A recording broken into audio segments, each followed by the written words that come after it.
Hello boys and girls, how are we doing? Welcome along. It's just me this evening, I'm afraid. Anna's not very well, so we're going to do a football Lego set, which realistically we probably wouldn't have been able to do with Anna in the room anyway, because it is a big one tonight. That's Anna sending me text messages now, so I don't know how to mute that, and she's just going to keep doing it. But yeah, this is the World Cup. It is 2,842 pieces, and is apparently a scale, like a 2-scale version of the actual World Cup itself. So I'm finally gonna get what I've been expecting all my life, and I'm going to get to feel the size and presumably weight and texture of the actual World Cup. So we're going to have lots of fun building this. It also opens up at the back there and has a little minifigure with probably the most important piece of the entire set, this little moulded World Cup that obviously is going to be carried around the Lego City by my sig fig from now on. So welcome along everybody. As ever, let me know down in the comments what you're going to be building along with us. And yeah, let's crack this bad boy open, because nearly 3,000 pieces. It's going to take us a little while, I suspect. I don't know if we're going to get it all done this evening, or whether this one is going to carry over into Monday night's stream.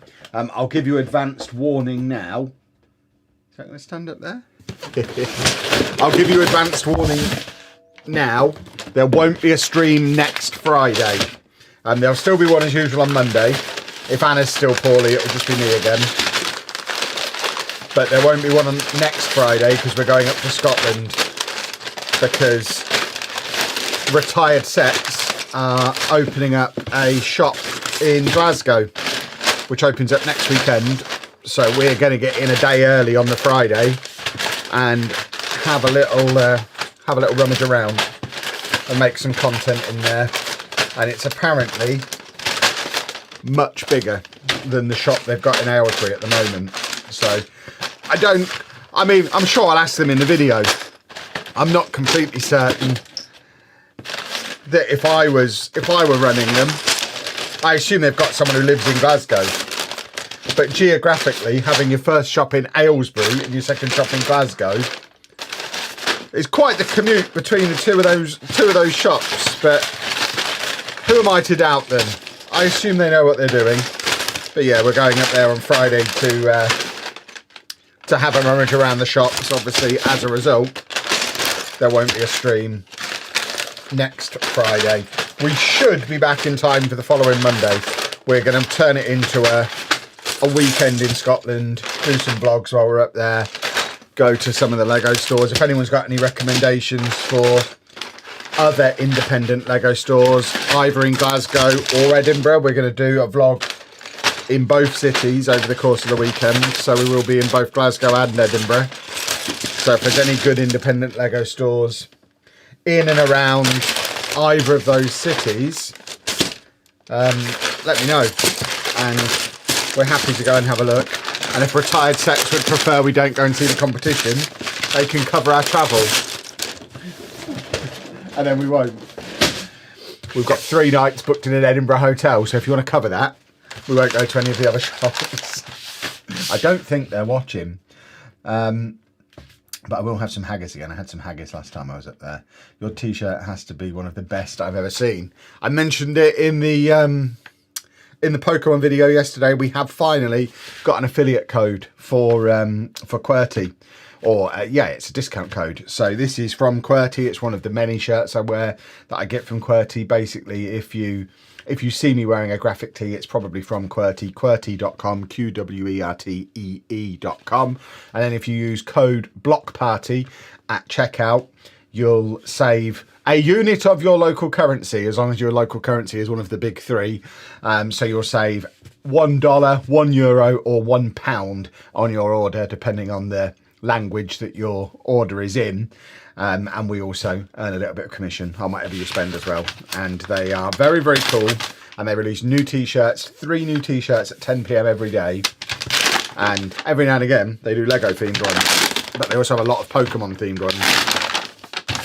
And at the moment, a lot of Hollow Knight, a lot of Star Wars, just generally Lots of very cool shirts. No stickers, I don't think, although really looking at it, where would you put a sticker on something like that? Let's get my 20 points while I catch up with the chat. I'm building the 3-in-1 Creator Parrot. I think Anna's got that in both colours. How's the cozy colouring book getting on? I'm having a lot of fun with it. I haven't done much of it over the last few days because Pocketopia is out, so I've been playing a lot of that, or Pocketopia. I still don't know how we're saying it. I don't think anyone's agreed on how we're saying it. But yeah, I've already played about 7 hours of that. It came out yesterday, so the life of the lazy YouTuber. So I got this from LEGO.com. I will take my 20 points. So yeah, I've not touched the colouring book in a couple of days, but I will be back on it soon. I got to get one of those t-shirts. Querty is awesome. Querty is awesome. Where's Anna? Downstairs. Anna's not feeling very well, so she's not going to join us tonight. Building what Norway will bring home in the summer. And Norway at the World Cup. Wowzers. They let anyone in now, don't they? You'll be telling me Scotland are going next. That's madness. I'm building the World Cup as well. Lovely, lovely, lovely. I missed the Winnie the Pooh and Cookie Monster tee. I liked that one. I do have that one. I wore that one at the weekend. Currently building the Tranquil Garden. Very nice. I haven't got a disposal box. It's an orange wang jangler. I think this is the little scene that goes inside it that we're building first, which looks like, spoilers, it's going to be a little football pitch. That's also a baseball cap with a hood, or a hood with a baseball cap built in, which is an interesting one. I mean, I think this is a clue as to who's going to win the World Cup. This guy is dressed in blue. So what's that? France? Are Italy there this time, or are they having another summer off? We've got a boy mouth and a girl mouth. So I think we'll do boy mouth so he can be me. With a big smile on his face, lots of teeth showing. Get his little hood on, and then we have the little World Cup piece that I'll let him hold temporarily until I pass it over to my sig fig. But there we go. We have minifigure complete with World Cup. What Lego set would you recommend under £30? I don't know what you're into. If you like cars, Speed Champions are pretty good.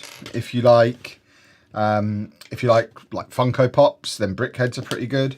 If you just want to build something cool about Lego to see if it floats your boat, the Create a 3-in-1 series is pretty good. Usually when people say what set would you recommend, I usually say just go to the Lego store, go to the Lego website and have a browse.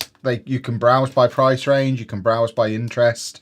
Lego is at the point now where there will be something that you're interested in the current range. Obviously, I've done the Pokemon builds this week. I'm doing a football one now.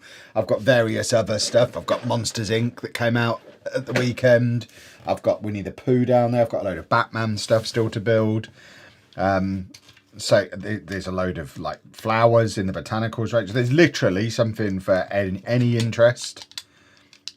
I think even the most grumpusy of misery guts, even sheepdog, that's saying a lot, but even the biggest grumpus out there, I think if they actually tried, could find a set in the Lego store that they would enjoy, because there's just something for everybody. Italy are in the World Cup playoff. Okay, so they're probably still going to have a summer off. Hamster or the cactus 3-in-1? Yeah, they are good. They're both the hamsters here. There you go. I can show you the hamster. I think this was $8.99. That is a great set for $8.99. But yeah, there's loads of stuff to choose from. Had a quick chat with you at Bricktastic, which was great. Tonight I'm building the Tweety Bird and partners building the Central Train Station. Very nice. Very nice indeed. Happy Friday. Is there anything we can do? A campaign to get can't say the name of the channel. If I learn to say the name of the channel, the rest of it might be more likely to happen. To get Block Party on the LAN programme. I know you're working on it. You deserve it. You're my #1 go-to for all things Lego. I mean, even I'm not working on it very hard. If it happens, it happens. If it doesn't, it doesn't. We're genuinely at the point with the channel now where we're fine without it. It would be nice to get it. It would certainly make my days a lot less stressful. if I wasn't sat there. Basically, my daily routine now is on the hour, every hour between 1 and 4 p.m. I'm refreshing Instagram to see if any of the LAN members have posted a new set, because basically that tells me when the embargoes lift. It's a bizarre situation where I'm not under embargo because I don't have the information ahead of time. But if I post any of the leaks that you find on Reddit, I'll get a copyright strike. So I've got all the sets there ready to make videos on. I've got my opinions already formed, and I just have to wait for the LAN lot to post their videos. And I'm like, okay, that one's now safe to post. So I then go to the Lego website and grab some screenshots off of there. And then I'm safe to make a video about it without getting a copyright strike. And it's a bonkers system. So yeah, that it would be nice. That's the reason I want in. So fingers crossed it will happen at some point. But if it doesn't happen, like I say, the channel's thriving without it. So I don't think we need to be part of LAN. It would just make the days a lot less stressful if I could get the details a couple of days. I don't know how far in advance they get them, but if I could get a calendar at the start of the month telling me what's happening on what days, and then I could pre-record the videos because they'll already send me the images and the price details, and I could literally sit there for a day, pre-record all of those videos and schedule them to come out the moment the embargoes lift. Oh my word. Can you imagine how less stressful that would be than what I'm doing at the moment?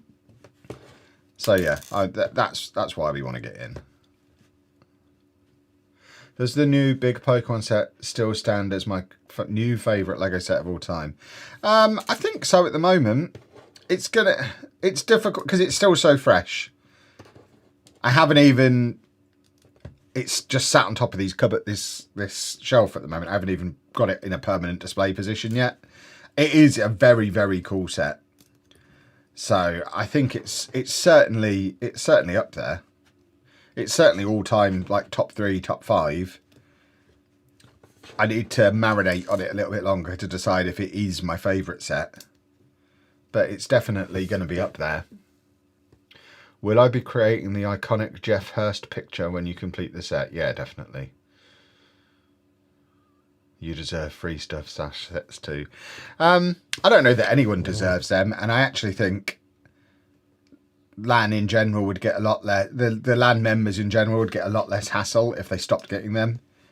If I was to get a phone call from Lego tomorrow saying, look, I'm afraid we're running out of money. You can't have the free sets, but we'll send you the press releases and the embargo dates, I would take that deal in a heartbeat. That's the most important thing. I want the dates. Free Lego would be a nice little bonus, but it's not essential. It would that's a nice to have, but it's not the reason for being in. There you go. We have our little, it says 26, so I assume that's this year. They're going to do a new World Cup, a new set every World Cup. There you go. We've got a little 26 in the background and little Kevin Hood holding the World Cup trophy. So we'll stand him over there. And then I guess from bag 2 onwards, we are making the trophy. I love the shirt. Where's it from? It's from Querty.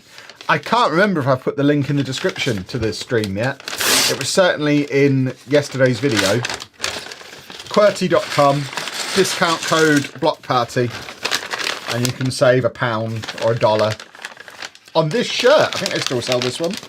I've had this one a couple of years, but I think this one's still available. I just received, by the way, woohoo! Bag 2. I just received the Eevee and Pokemon Center sets today. We'll receive the Pikachu on Monday and hopefully the big 3 Evolution set by the end of the month, plus the Kanto badge set. Very nice. Legosaurus t-shirts not available in an adult size at the moment. That's a shame. There's plenty of other cool stuff on there though. The thing with Querty, I rarely buy from the back catalogue. I usually buy my shirts when they drop at 10 o'clock because the way their pricing works, 10 PM every day, UK time, they release a new shirt. I think the new ones are like £8. And then The second day they're out, they go up to 10. And these numbers might be wrong. And then after the 2 days, they just go into the back catalogue, and I think then they're like 12 or 15 or something in that kind of range. So I buy almost all of mine at 10:05 at night when the sets have just dropped, because that's when they're at their cheapest. So yeah, I just keep an eye on that every day. And with 3 new shirts out every day, there's usually something cool. At least a couple of times a week, there's something that I'm like, yeah, I'll have me some of that. It's not in the description of this. I'll add it to future streams, but for now, I can see Neve's posted it in the chat for you. Do you think this year's World Cup will be the worst one yet because all the players will be... no, I don't think so. I don't think the players are any more tired than they usually are. I don't think the Club World Cup's particularly relevant. I mean, the fact Chelsea won it shows that no one was really trying at the Club World Cup. So I don't think that's going to have any kind of impact on it. Players should be fine. I think there's a chance it will be the worst World Cup because of the amount of teams that are in it. I think the nature of increasing the number of teams that are at the World Cup means you're lowering the overall quality of the World Cup. So I think that's more likely to be a reason than fatigue. Have you ever had to search through the bags you thought were empty to find a single missing piece? Every day. I mean, yeah, pretty much every set I've ever built, I've had to do that at least once. That's just part of it. That's part of the fun.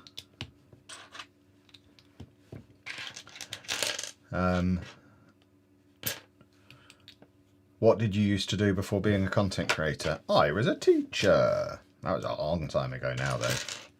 That feels like another lifetime ago. I've been a full-time creator for 9 years now. I can't imagine going back into the real world. I don't think it'll be like when people get out of prison. I just don't think I can re-enter normal society at this point. I've been in this weird fantasy world for too long. I don't think I'd be a functional contributing member of society if I had to rejoin it. So fingers crossed we can keep this rolling on indefinitely. That's definitely the plan. Do I think Spurs will get relegated? Yes. Yes, I do. And it's going to be humorous. Where is that piece? There it is. Any update if your affiliate links work in the US? They keep turning us down for it. I don't know what we've got to do to get them to get us on it. Because we literally at this point, we've had the UK affiliate link over a year. I am not exaggerating when I say we've sent them hundreds of thousands of pounds worth of business. And still can't get a US one. We've got an Australian one. We can't get Europe. We can't get US. We can't get Canada. So, yeah. I don't know if it's because we've got UK in the name of the channel. But, yeah. Not yet, I'm afraid. Will I build the duck army on stream? Possibly. I am looking forward to doing my duck army. I've got lots of silly projects like that to do. I've got to make my duck army. I've got to fill Anna's Coliseum with sharks. I'm entering my silly Lego era. Does being a content creator scare you for the future with pensions, etc.? No, I've got a pension. It's no different from being any other kind of self-employed person. I have a pension. I have an ISA. I have investments. So, I mean, bearing in mind the teacher's pension is one of the best pensions out there. If I make it to retirement age still as a content creator, I imagine I'll have a better retirement than I would have had as a teacher, because I've spent the last 10 years earning a lot more money than I did as a teacher. So, yeah, I think obviously my level of content creator is different to the big mega ones who waste loads of money. We still live in a normal house, drive a normal car, live a normal life. Yeah, I buy a little bit more Lego than I would ordinarily, but on the whole, we're not living like millionaires. So we're fairly sensible with our money. So no, I think we'll be fine. And quite apart from anything else, I don't ever plan on retiring. Obviously, if I end up, and Anna would make me touch wood at this point, if I end up too sick to work at some point, that will be a problem. But as long as I've got a functioning brain, a functioning mouth, functioning arms, I can keep making content until the day I drop. So yeah, I don't ever plan on retiring. It was my hobby before it was my job. And the point of retiring is so that you can pursue your hobbies more, isn't it? I don't really get what retirement is. So that you can do what you want. Well, I do what I want. I spend my days playing computer games and playing with toys. That's what I do. If I won the lottery and never had to earn another penny for the rest of my life, I would spend my days playing computer games, building Lego sets and making YouTube videos. So, you know, what do I need to retire for? I'm all right. The affiliate link is different per country. I did try to use yours once and just change the URL. The program is different from country to country. I don't know if we still get paid if you do that. I don't really know how it works. It's unnecessarily complicated. I've been doing affiliate marketing for a long time, and every other company I've ever done it with, it's just one link worldwide. But Lego's gonna Lego. You know how Lego are. If there's a way to overcomplicate something, they'll find it. There's our base. Thoughts on Pocketopia? I am absolutely loving it. It is my current obsession. Yeah, I'm having a great time with it. To the point where doing videos for side quest has already become a problem, because I've done the first 20 minutes as a side quest video and I've played 7 hours since then. I've unlocked the next 2 areas. So I think I'm going to have to, if I'm going to do content on it, which is still a big if, I don't really know. That channel's just a bit of fun, but if I'm going to do videos on it, it will either have to be the occasional check-in progress report, or if I want to do a Let's Play, I think I'll have to do a fresh save file, because I'm so far ahead now of where a normal person would be at this stage. It's been out a day.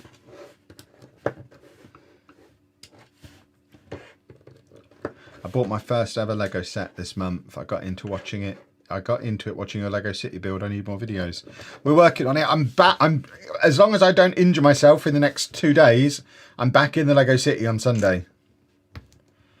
So there should be a Lego City update next week. I've survived building the Pokemon sets this week, which was a big test, because sitting in a chair like this for that amount of time would ruin most backs. So surviving that is a good sign. So if I'm still feeling good on Sunday, I am planning on having the day in the city on Sunday. So we will get a new video out next week. And then hopefully I don't break myself again and they can be a bit more regular again. And that would be super duper. What have I done here? Put them the wrong way up. What's the latest on the office situation? Nothing has really changed. We can't do anything until April because my accountant has put me on a spending ban for the rest of the year. I didn't realise this was a printed piece. It's the World Champions thing. It doesn't have 2026 England on it for some reason. It only goes to 2022 Argentina, which seems like an oversight. I guess I'll have to write it on in pen after we win it. When England win the World Cup, they could charge 30 quid for a freshly printed one of those, just for a sticker to put over this one, and we'd all pay for it. Right, so that just goes in. Is that where the World Cup's engraved IRL?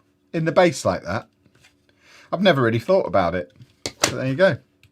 It's on the underside. But yeah, the latest on the office, as I say, we can't do anything until April. And then we go to Florida in April. So there's no point doing anything until we're back from Florida. So I've said to the estate agent, realistically, obviously you can't hold it for us. It's been on the market for a while. I don't think we've got any competition for it currently. the plan was always to do it in the summer, and I think I got a bit excited thinking I could maybe fast track it, but realistically the finances don't let us fast track it. We need to build up, we need to save up some money for it, because it's going to cost us about 10 grand to do. So hopefully when we get back from Florida mid-May, we'll be in a position then to say, right, let's start moving forward on this. And then if we can be in by June, July time, start getting the tables made, and it's going to be a relatively slow process, but then it's going to be a very long-term project, so we don't need to rush. If we could have the whole city in there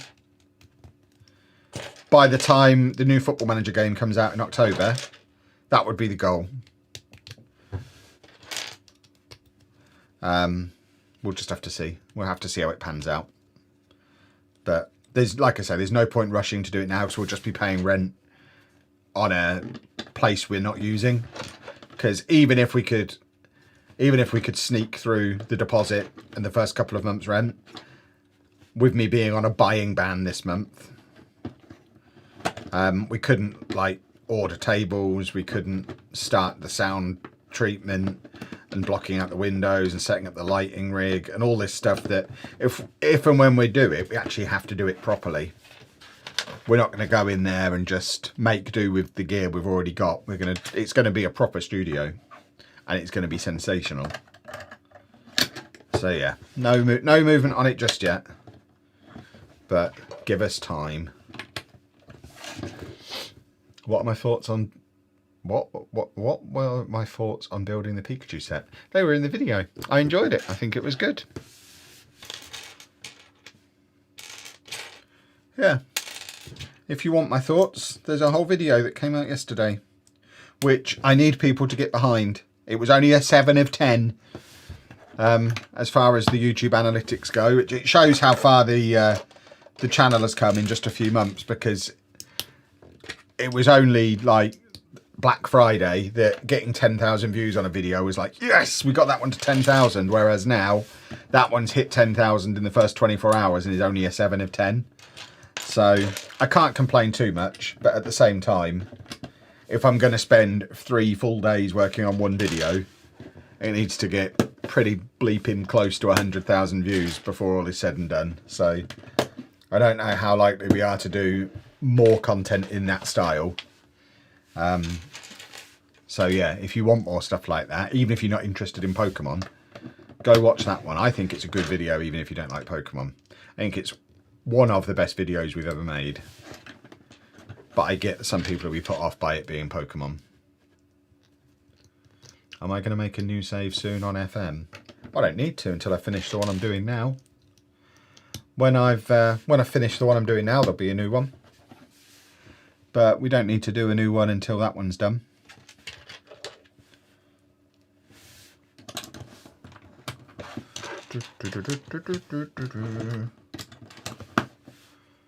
If you do end up getting the new studio space, will you be moving all your display sets that are at home as well? Not all of them, no. Everything in here and everything that's out on the landing, probably yes. But the stuff that's in my office will stay in my office. The stuff Anna's got downstairs will stay downstairs, or most of it will. Because most of the stuff Anna's got downstairs are her sets rather than the company's sets. But yeah, a lot of it will move over there. We're going to have a streaming / display room that's the size of the current unit that the city's in. It's a big room that we can fill with, as well as this setup for streaming and making videos. We can fit a lot of display area in there. This might be something that's been asked previously, but how do you manage to dust your Lego without breaking it? Makeup brush. I've tried, but keep knocking things off the sets. I mean, you'll knock things off occasionally, but it's Lego. You just put it back on again. Maybe I'm old school with it. I don't really mind bits falling off my Lego set. I'll just put them back on. It's fine. They're not precious sacred valuables. You'll find out when we do the next Lego City update, but Brickbank is in about 30 different pieces currently. After its journey to the city, it did not fare well. So one of the first jobs I will be doing when we are back in the city at the weekend is putting Brickbank back together again. But it's not the end of the world. It's Lego. Will I be watching more Pokemon, or is that just a phase for yesterday? I mean, I'm not desperate to watch more. It's obviously it's a cartoon for kids. It wasn't like an earth-shatteringly gripping storyline. It was fine as a bit of background noise. Maybe I'll pick up where I left off when the next batch of Pokemon sets come out, and it'll just be a thing that we do over the next few years. Every time there's new Pokemon sets, I'll watch some more of the cartoon. My local B&M has 0 Lego on the shelves. They have the spaces for it, but no sets at all. That's not ideal. Maybe they've all been stolen.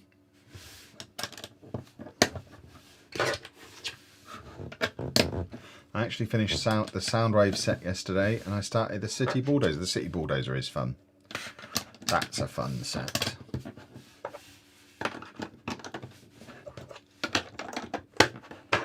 Alright, our base is almost complete. How do you try and keep the city buildings safe when you're transporting?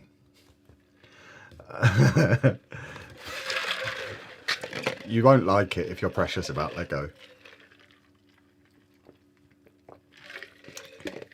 I put them in the boot and drive slow. And sometimes they fall apart and sometimes they don't. And it's literally that. That's why sometimes they fall apart. Would you do a series presenting the new place, showing you guys moving sets and moving in this stuff? Yes. Yeah, we need to start making our money on it immediately. Realistically, from the moment we get the keys to the moment there's... Oh, crumbs. From the moment we get the keys until the moment there's anything resembling a Lego City in there, I imagine that's going to take 3 or 4 months. We can't be spending like £1,500 a month for 3 or 4 months and not show you what we're up to. I'm going to be spending a lot of time and a lot of money on it. So we need to be getting content out of it. So you'll see every step. Similar to with the studio we've got now. You'll see every step from empty room to massive, awesome Lego recording space and everything in between.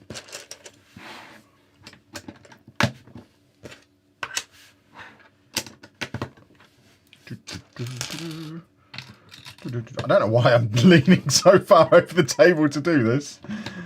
I could probably bring this a little bit closer. Let's move everything around a little bit. That was a very strange formation we were operating there. Are you going to the Berry Brick Festival on the 15th of March? No. I only go to the ones within like an hour of my house, and whichever berry we're talking about, they're both far away. But also, that's the weekend we're up in Scotland anyway. Do you remember your first Lego set? I mean, my first Lego wouldn't have been sets. It would. My first Lego was, I don't know if it was my dad's old Lego or it was hand-me-downs from my cousins, but it was just a big tub full of Lego.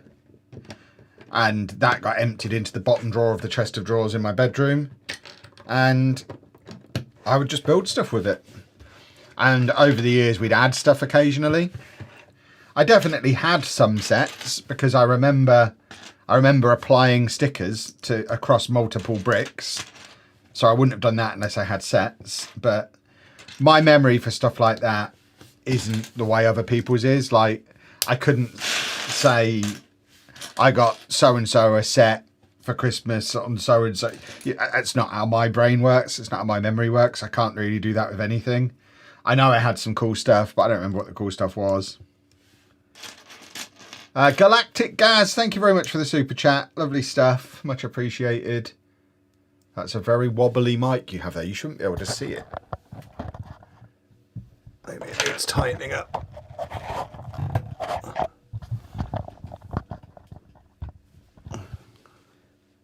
There you go. It's supposed to be off camera, so you can't see it. That's why we don't have the camera mounted to the table, though. I don't know how people have their cameras mounted to tables like streamers, because I don't know if I'm just much more violent with my table than other people are. But we tried having the camera mounted to the table, and it wobbled the way that microphone is wobbling. I don't know. People must just not touch their tables. I don't understand how they do it. I follow some AV guys that review speakers, receiver and such. They've talked about room audio treatment to reduce reverb, but you mentioned window treatment. What would that be? Well, we're combining the two. So because there's so many windows, the audio treatment is basically going to be covering the windows. So big sound panels that will also block out the light. So we kill two birds with one stone, because we don't want any natural light creeping in, because it's bad for the Lego and it's bad for filming.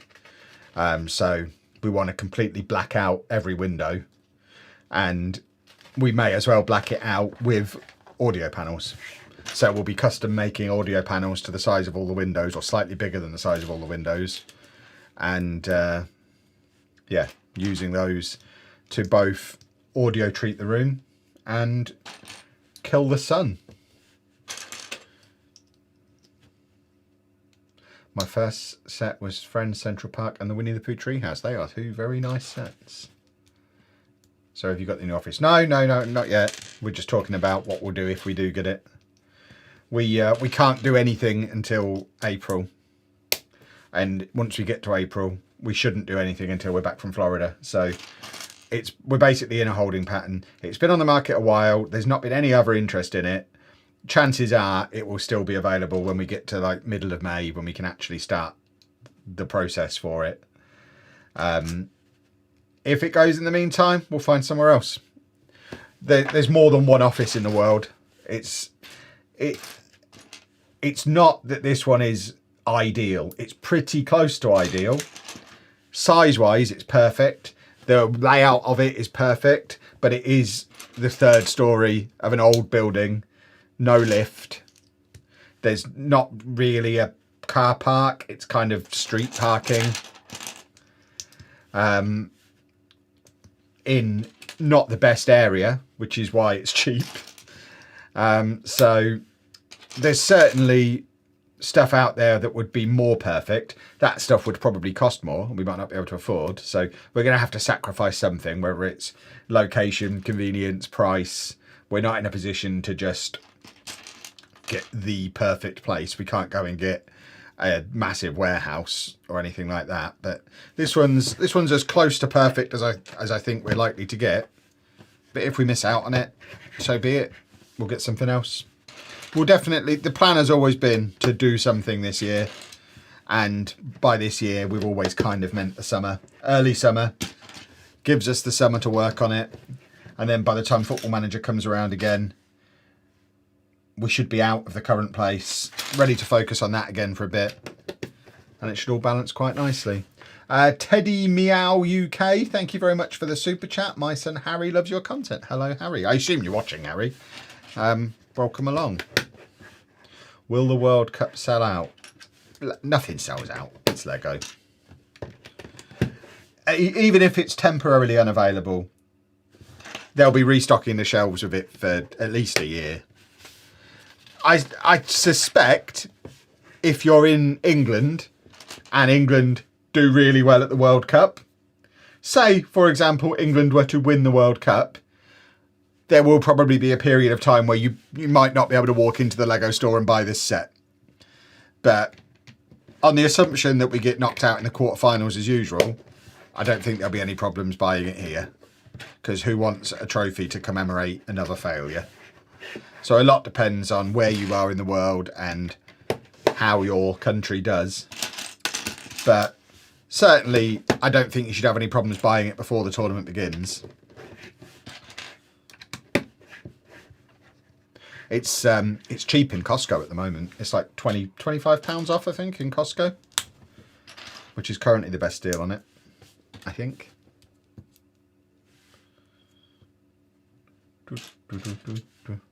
Finished building the new Arkham Asylum today. Thoroughly enjoyed it. These Lego lot are rather good. They know what they're doing, don't they? They know how to empty our pockets. We have another printed piece there. FIFA World Cup. Do you reckon FIFA E will pay me more if I scratch an E next to it and put it on the internet and tell them I'm ready? When's the next one? I'm ready.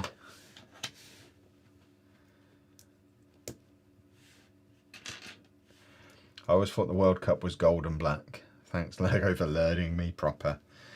No, it's green and black. That's why Brazil always win it, because it's already their colours, presumably.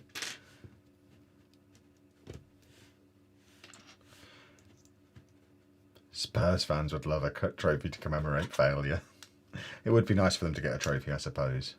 You do need a membership for Costco, but you don't, it's not the way it used to be getting one. You don't need to promise them your firstborn child and send them 5 years accounts or any of it. I think you can literally just go on the website and open an account. It costs you like £20 for the year to get a membership. And I don't remember them checking anything when we got ours.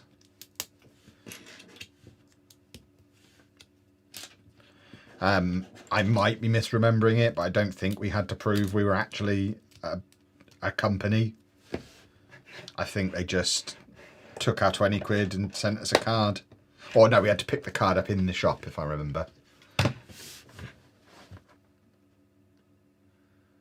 You might not want to promote the statement England will win the World Cup on your northern travels next week. I'm going to walk around the Lego store, both in Glasgow and Edinburgh, and assuming they've got it in stock, loudly exclaim, "What on earth is that doing here?"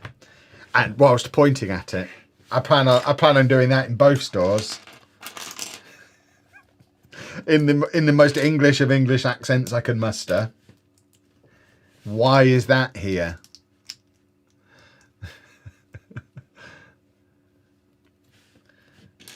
But yeah, I'm sure it'll be fine.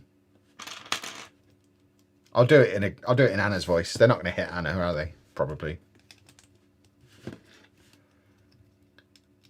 Can you line up all the custom Lego trophies you've built over the years? Maybe at some point.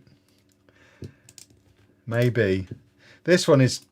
I'm expecting as soon as I've built this, Football Manager to announce that international mode is ready. It doesn't look like it's in the patch notes for next week. So I guess we're waiting a little bit longer. The longer we wait, the more I worry it's going to be a standalone mode and everyone's going to be furious. But can't imagine what it would be like if all the Football Manager fans got furious. Grant Oddie, thank you very much for the super chat. Hi Kevin, love the content. Will you vlog daily in Florida? Is Andy going with it? Andy's not coming. We will definitely be filming daily. I don't think the videos will be coming out daily. It'll be done along similar lines to how we did the cruise, if you watch those vlogs, where the first video came out like the day after the cruise started, but we only released them every other day, even though we were filming every day. So the content was still coming out for like a week after we got back. So it's mainly to make sure that I don't have to spend the entire trip editing every night for hours. I can have every other night where I don't have to edit and we just bank the footage. And so I imagine the first week will be released, the first week of videos, so the first 7 videos will be released during the 2 weeks we're there for. And then the subsequent week will come out over the couple of weeks after we've come back. So you'll get, they'll be out every couple of days for a month or so. And I think we're just waiting to sign the contract, but I think we have a sponsor for the trip as well, which is going to be nice. So watch this space for that. But that should be exciting. We do like getting a sponsor for our trips. Have finished 6 bags for the World Cup. Typically do 2 or 3 bags a day. Like to enjoy the process. Admire how you finish it in one go though. I don't like leaving them. It plays on my brain knowing that I've got an unfinished Lego set. I just want to keep going until it's all gone and then start the next one. I just build all day long. I have to slow myself down.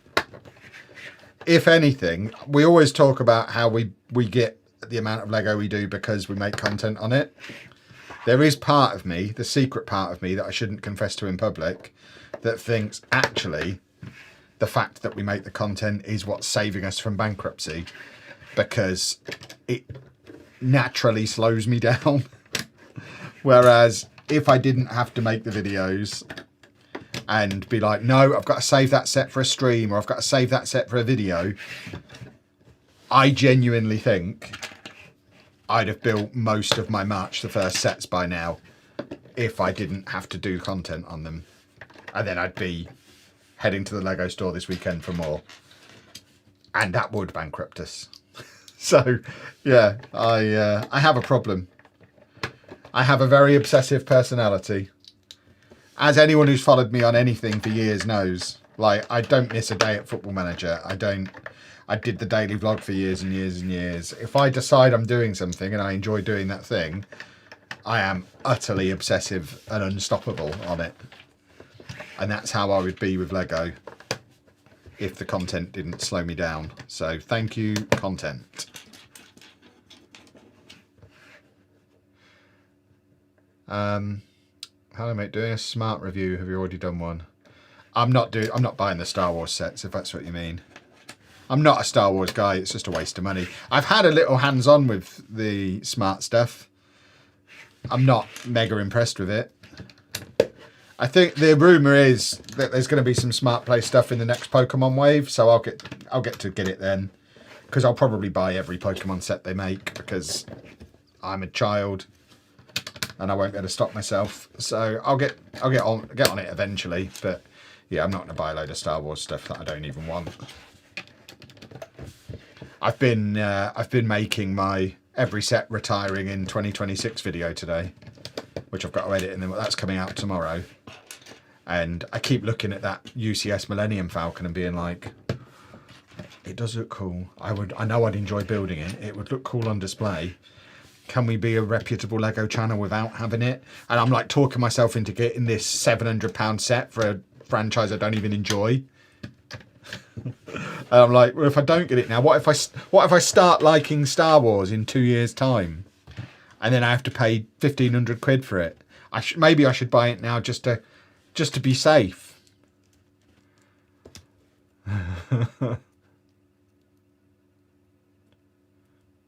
I genuinely can't have a backlog in the house for the same reason. Yeah, I think that would probably be how I protected myself if we weren't doing it for content. I would just buy sets one at a time. I think it's the only way I could protect myself.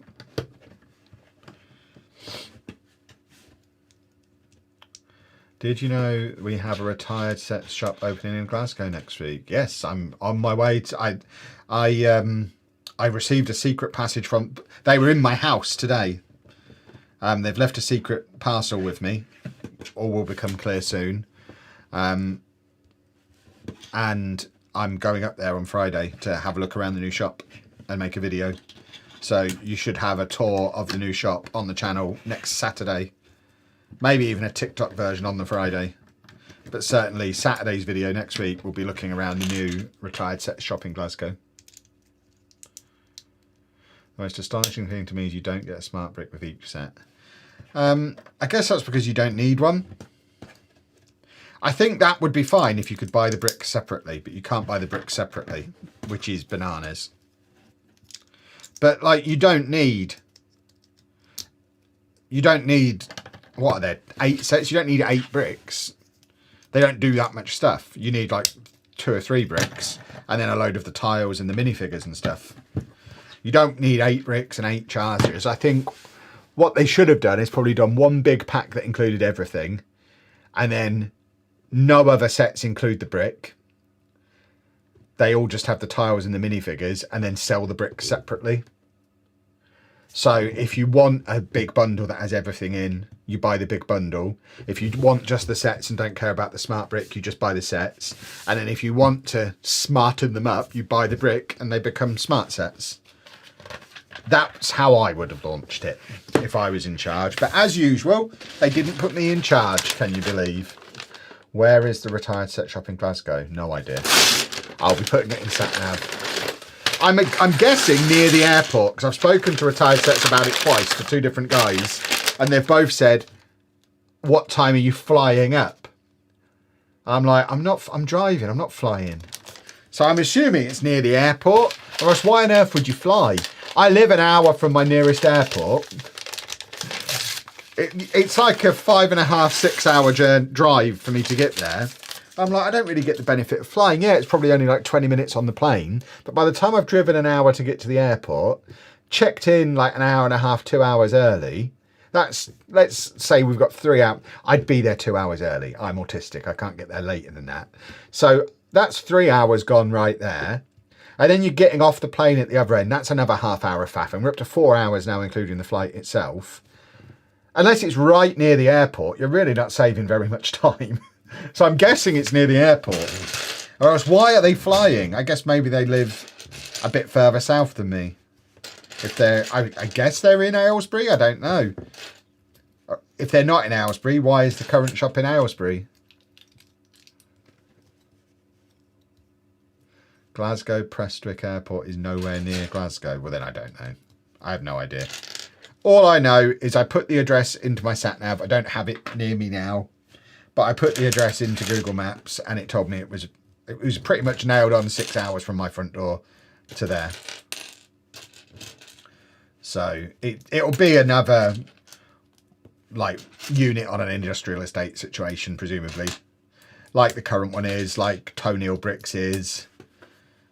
I think that's the new modern way to do it. It's not going to be like a high street store. It'll be somewhere you make a special trip to. It's not near the airport. Then I have no idea why they think I would fly then. Makes no sense.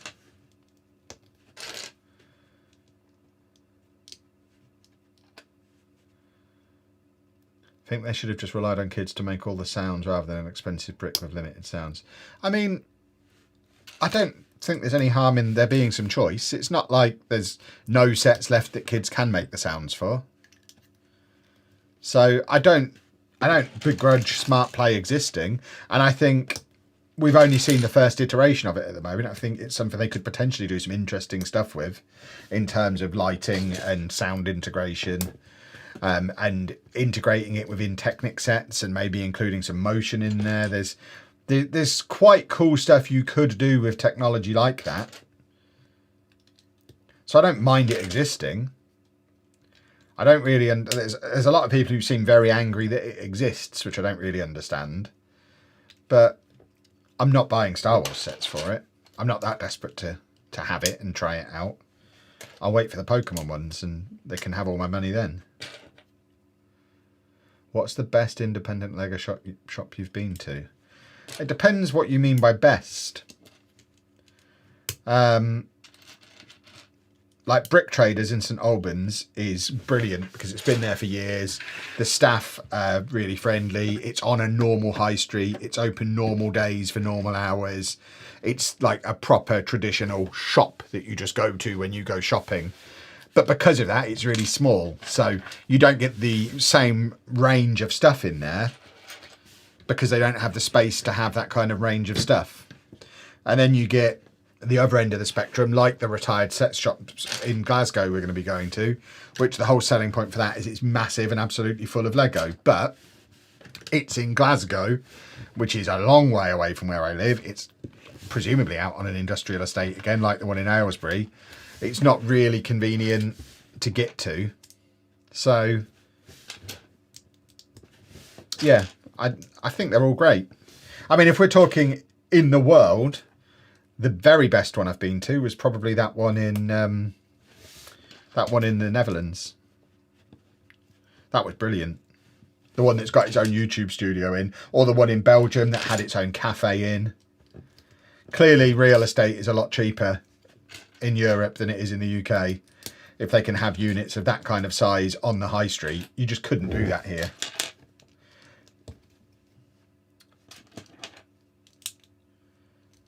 But yeah, all independent Lego stores are awesome. If you ever come across one, you should visit it, because they're little gold mines. You never know what you're going to stumble across in them.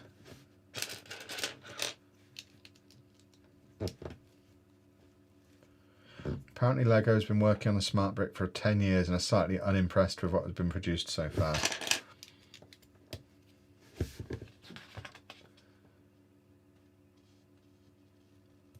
I finally got my first 2 Star Wars sets because they're just a little different from the usual ones, and I've got to pick up the Dune Ornithopter.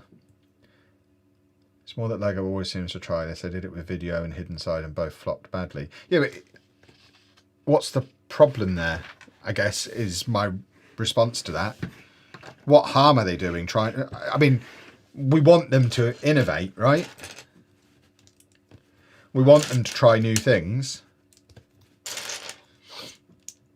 Some will work, some don't. I mean, the video games are great, by and large.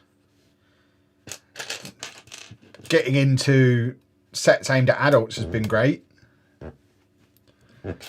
Adding IPs in 25 years ago with Star Wars and Harry Potter, that's gone really well. Technic, when they innovated into that, you know, I know we're going back a long time, but Technic went down well, didn't it? So they're an innovative company. They try new things.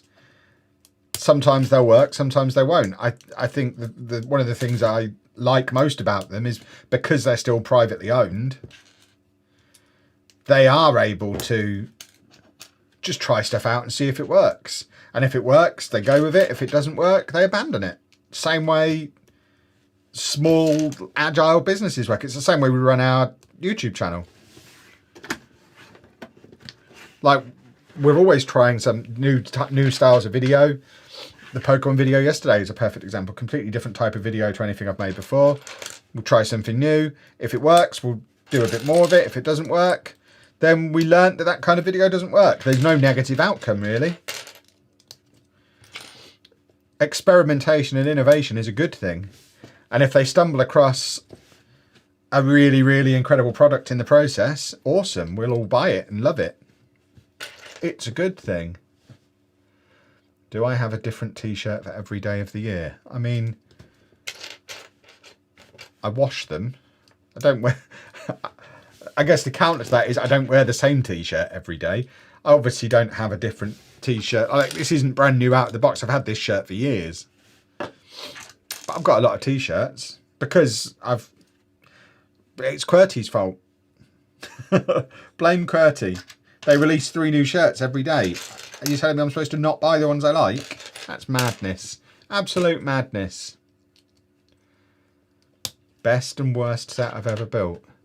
It varies according to the mood I'm in. Right now, I'm still on a high. The best is the Pokemon set, the big Pokemon set. It's up there. I'm looking at it and it's just incredible. It's so big. It's so much fun. The build techniques in it were fun as well, which not many people are talking about. But that wall of wave, especially for the Blastoise section, is really cool, really cleverly done. So that's probably the best. As far as worst go, I tend not to buy the ones that I wouldn't enjoy. It's difficult for me to say the worst. I know the type of sets that would be the worst. If I tried to build a botanical set, I'd hate it. If I tried to build one of those big mosaic art sets, I'd hate it. Which is why I don't buy them and don't try them. Because I know I'm not going to like them. They're not for me. So I guess the worst actual build experience, I mean, it wouldn't even be something that's still on display. Even looking around the room isn't particularly helpful. I always enjoy Lego, even if it's building something dumb that I don't want. I don't really... This is why I'm never going to be a proper reviewer. Because I'm never going to be that critical. Because even the worst set in the world, I'm probably going to have a nice time building. I can't find the piece that I need. Where is it? Am I going to have to go... Someone asked about this before. I'm going to have to go and squeeze the bag, I think. Because it's definitely not here.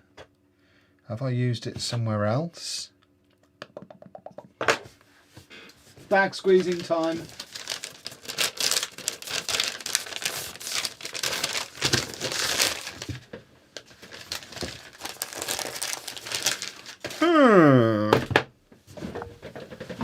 Oh, it's on the floor. How did it get down there? There you go. A set that disappointed me. I guess maybe the X-Mansion disappointed me a bit because it was so much smaller than I was expecting. Doesn't mean it was a bad set. It was just a bit disappointing. The X-Jet. I love X-Men, and I don't think Lego have done X-Men well yet. So maybe just X-Men in general has not gone very well so far. And that is as a big fan of the X-Men. Would I ever build the Concorde or the Titanic? Only if I found them on a mega deal. One set I wouldn't build is the Eiffel Tower. Just like I wouldn't have built the Colosseum that's behind me. Oh, I tell you a set that was a little bit monotonous. I enjoyed it at the time because Lego was still exciting and fresh and I hadn't really built anything for a long while and it was my first time streaming. But the Barcelona stadium, I don't think I would ever do another football stadium unless it was one that I had an actual attachment to. So it would need to be Wembley, London Road or the Emirates. Like I owned the Bernabeu briefly and could just never bring myself to open the box, so I ended up selling it.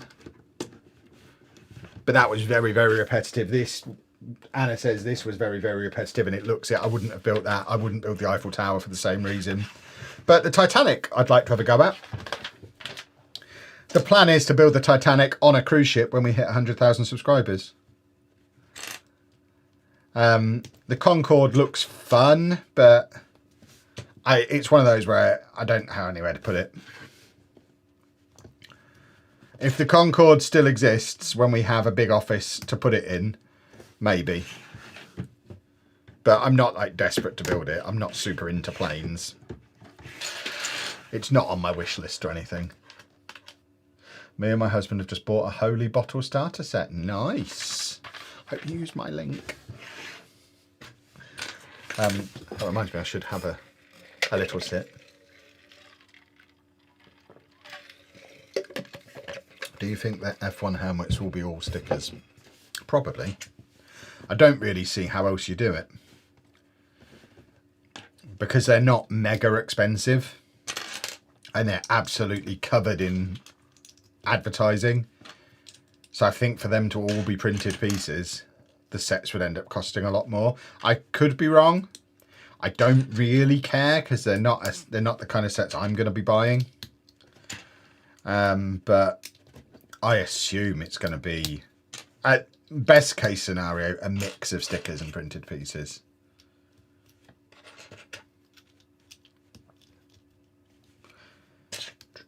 The Spongebob set looks cool. See, Spongebob's another one of those things that I've never seen, so that's another thing I can easily pass by. There's been Spongebob sets in the past and I've never felt the need. I was a smidgen too old for Spongebob, I think. And we didn't have Sky when I was a kid.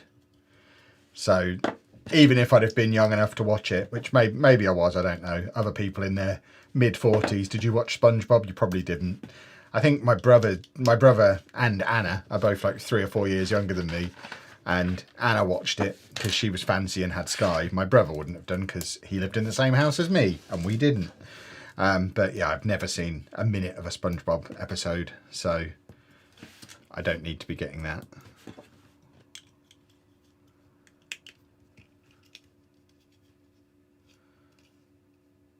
Did you know Home Bargains stock Fugler dog toys? I did, because my kids got Dave one for Christmas.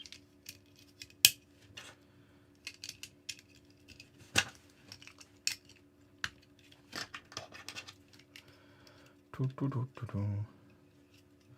really want to do the McLaren P1, the gearbox, and that looks so complex and fun to build. Nice.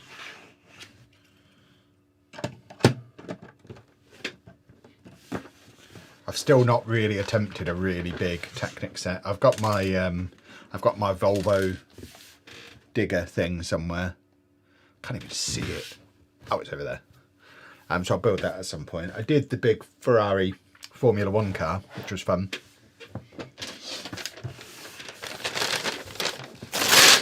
Oh. pretty sure the only stickers are on the visor and the rest is printed. I guess we'll see when it comes out. I'm 38 and didn't watch it because his voice annoys me. I'm 42 and no, I haven't watched Spongebob. Querty, if anyone is like me and looks like a Muppet, if I try to wear graphic tees these days, they also sell a lot of the designs as stickers. Picked some up yesterday. I mean, I'm 27 and I'm still wearing graphic t-shirts. I went through my phase of being like, I'm too old for this. And I ended up back in it anyway. So, they're just fun. Which unopened set have I had the longest, and is it one I intend to build? Every set I own I do intend to build. Unopened set that I've had the longest.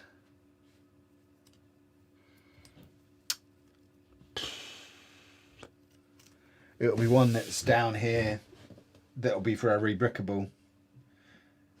I've got like the Lego City Police Harbour, which I have 2 copies of, and I don't know why, because the rebrickable doesn't need to. So I think I've bought that on 2 separate sales, not realising I already had one. Maybe something like the BTS Dynamite set I've had for a few years. Hello. Sometimes Amazon comes late and I'm going for a shower. Okay. Say hello to the boys and girls. Hello. Anna's here. I'm dead. You're not dead, you're actually speaking. Anna's poorly. As you can hear, she has a blocked nose. Yeah. And you don't want to be dead. Yeah, so go and wash the germs off you. I'm going to. So if the door goes, you'll have to go get it. I've got Dave with me. Well, then I won't hear it. It's fine. I don't think we're expecting anything from Amazon. Oh. I've done the McLaren F1 car. Next set will be the new McLaren F1 car. There you go. Someone likes McLaren F1 cars. I've only been into Lego and collecting for 2 years, exactly the same time Block Party started. Went into the cupboard the other day and found unopened Lego Scooby-Doo Mystery Mansion and Ecto 1. Nice. Very nice. By the way, in your Pokemon video, you compared the Pokeball size to Mega Bloks. Lego are releasing a Pokeball in a couple of months. They are, but I didn't know that at the time. Yeah. I mean, they have already released a Pokeball. That set is called Pikachu and Pokeball. So, that is Lego's version of the Pokeball at the moment. I think I probably am going to do maybe a TikTok comparing some of the Mega stuff to some of the Lego stuff. Like, we've got the Mega Charizard, and it's much bigger than the Charizard in the big set. Anna's got a Mega Eevee on display downstairs, which is much bigger than the Lego Eevee. Well, I actually think the Lego Eevee looks better. And when we were in Smith's recently, we saw the Mega Pikachu in there, and I was like, shall I buy this for a comparison? Nah, maybe not today. I wish I had, and if I see it in there again, I'll grab it. So we can use that for a comparison as well. Please don't call us Trekkies. I'm afraid I don't have a choice. Even by turning up in the stream and saying that, you're explaining why I have to continue doing it, because it generates so much conversation and engagement. If a month goes by when no one mentions me doing it, then I'll just quietly stop doing it and no one will notice. But as long as people bring it up, that is the incentive to keep doing it, because that's the purpose of it. It's to generate comments. And it obviously works.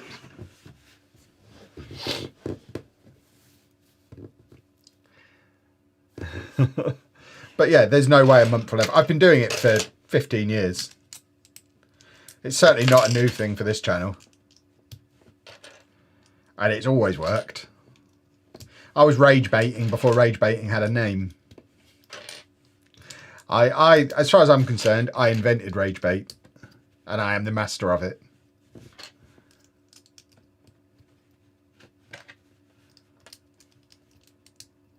What, Kev being a troll? That has never happened before. Exactly. It's so rare, isn't it?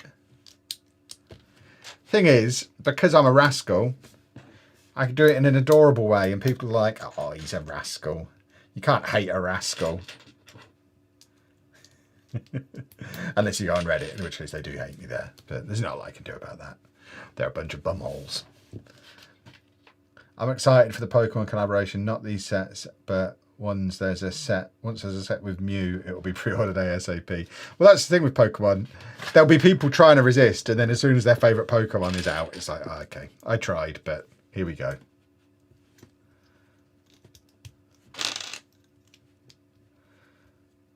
What do comments make? More Lego funds. Exactly. We love comments.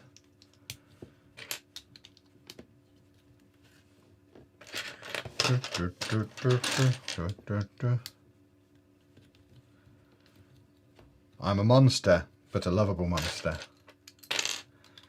Am I still after the Daily Bugle? I was never after the Daily Bugle. I've got the Daily Bugle. I've shown it in a few videos because people have been asking about it, but I've had the Daily Bugle for years.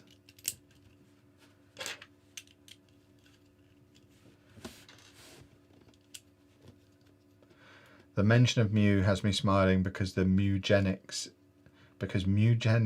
is such a fun new game. I've never heard of that. I'm intrigued. Would be cool if there's a set for Pokemon Go Fest in Copenhagen in June. I mean, there will be Pokemon Lego coming out in the summer. I didn't know Go Fest was in Copenhagen. I've not played Pokemon Go for a long time, but the opportunity to go to Copenhagen and maybe come a long way home via Billund, that screams road trip. Hamburg on the way back. We could hit up all those Lego stores again. Because literally the driving route is very similar to what the cruise route would be. We'd probably get the ferry across to the Netherlands. And then we'd go to Rotterdam, so head out to Gouda. We'd go to the Amsterdam Lego store. We'd go to Hamburg. Then we'd be up into Denmark. We'd do Billund. We'd do Copenhagen, and then loop back round and come back again. That's kind of the route I've got planned for if we ever do the big Lego road trip. So maybe we're doing it to coincide with GoFest. I went to GoFest in London a few years ago, and that was fun. One of my funnest weekends of adventure.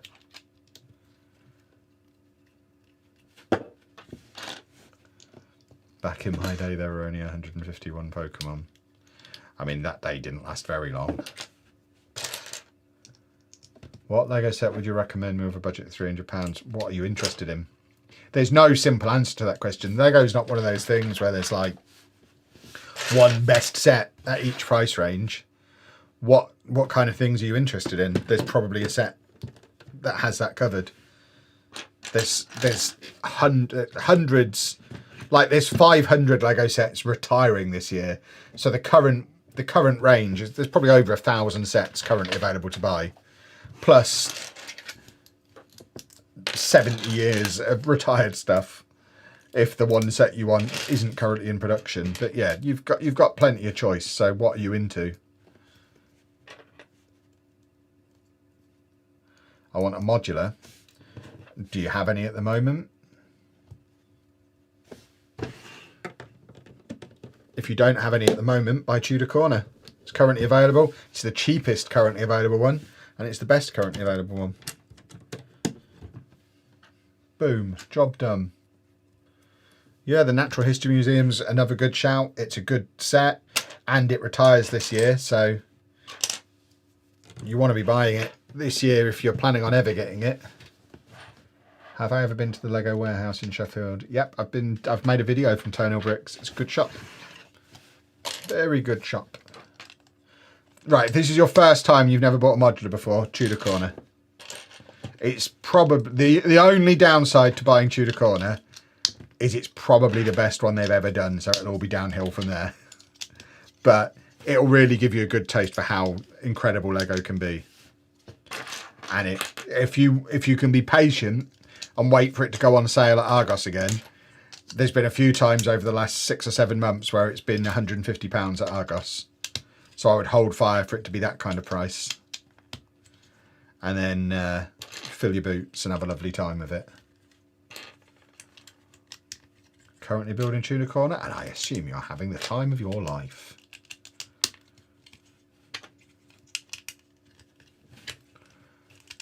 How would you go about starting your own set that doesn't have a rebrickable? Would you just buy a classic? But I mean, I don't have the skills to do my own creations. Different people enjoy Lego for different reasons. For me, it is very much my brain likes switching off and following instructions. I don't really want to think about what I'm doing. And my job is creative. I don't need to be creative in my hobby as well. So the way Lego benefits my brain is it allows me to switch off, block out all the noise, and just mindlessly follow instructions and have a lovely time doing it. So yeah, that's Lego for me. So I don't design my own stuff. Who knew the inside of the World Cup was just Lego bricks, eh? I never did. Been watching it on telly since I was a kid. Always thought it was something solid in there, but no, it was Lego all along. Remarkable. Where does that piece go? On there. It's going to be a big boy, isn't it? Oh!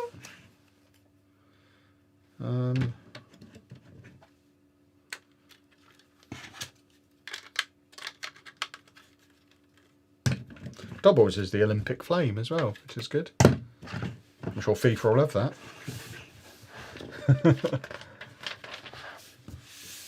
Oh. I'm going to Tesco tomorrow to buy some Lego Easter sets. They've got some nice. I've recently bought Tudor Corner, or built Tudor Corner, and I absolutely recommend it. It is great. Has Lego ever released or considered any Discworld sets? There have been Discworld sets on Lego Ideas for voting. I think there's one on there now. But there's never been an official Discworld set so far. But never say never. I have seen someone's turn the Eevee into a Bidoof. It looks very cool. When they put the instructions on rebrickable, I might have to get another Eevee so I can make one. Do you ever do live videos on the Travel Channel? Love those. Also, we're going to win the league at the Gunners. I've done a few over the years, but not very often.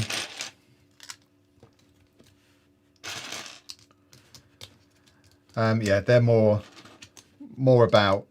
Because the thing is, if it's travel content and I'm there at the place, I don't really want to sit down somewhere for an hour or two and, in the nicest possible way, chat to you lot, because I can do that whenever. I'm there to enjoy where I am and make some content on it, and I don't really have a lot of confidence in like mobile streaming gear. I've done a few. I did a tour of the Hunstanton seafront, wandering around with a massive gimbal attached to my phone, and it turned out okay, but it was more hassle than it was worth, I think. It would have been better as a video, and I think that's the thing. Sometimes, like this, I think is better as a live stream than it would be as a video.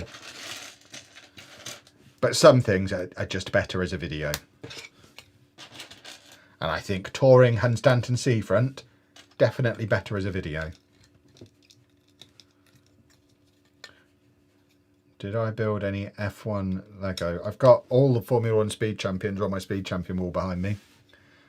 And then I've got the next size up. I've got the Nigel Mansell one. I've got the big Technic Ferrari. I don't watch Formula 1, but I do like making cars.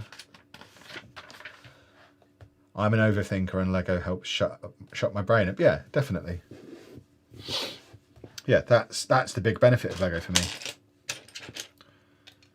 But I completely respect and enjoy all of the awesome creative things people do with Lego as well. It's just not for me.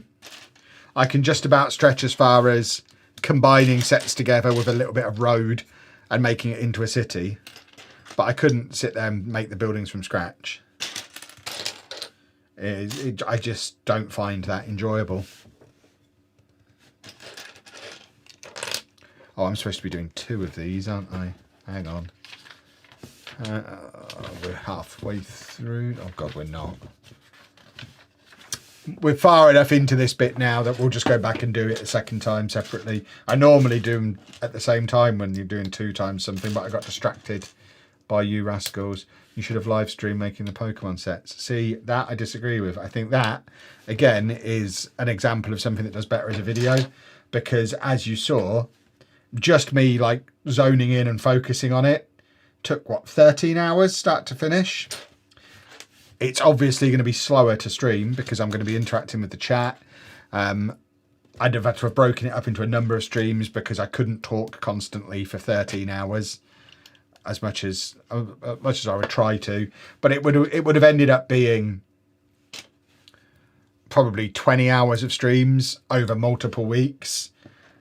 And that's just not as good as a 25-minute video. Whereas this set, we can probably get finished tonight or get pretty close and then finish on Monday, and I think that works. The longer I'm doing this for, the more I'm getting a feel for what works for what kind of content, and I'm pretty comfortable I make the right decision most of the time. As much as I know people would have enjoyed a stream, unfortunately, not enough people would have enjoyed it, and I need to make £800 off of that content to pay for the sets to justify buying those sets.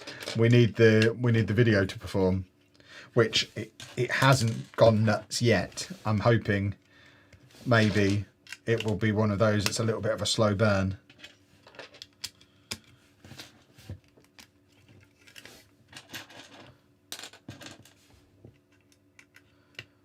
What other stadiums do you think should be made? I mean, Wembley's the obvious one.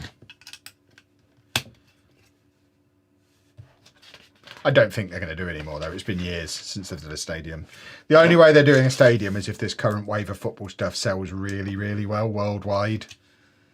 And by worldwide, what I really mean is in America. Because I think that's the big problem with the stadiums they've done so far. They just didn't sell in America, which is the biggest market. No one really knew what it was. No one really cared. They didn't sell, so it's officially a flop at that point.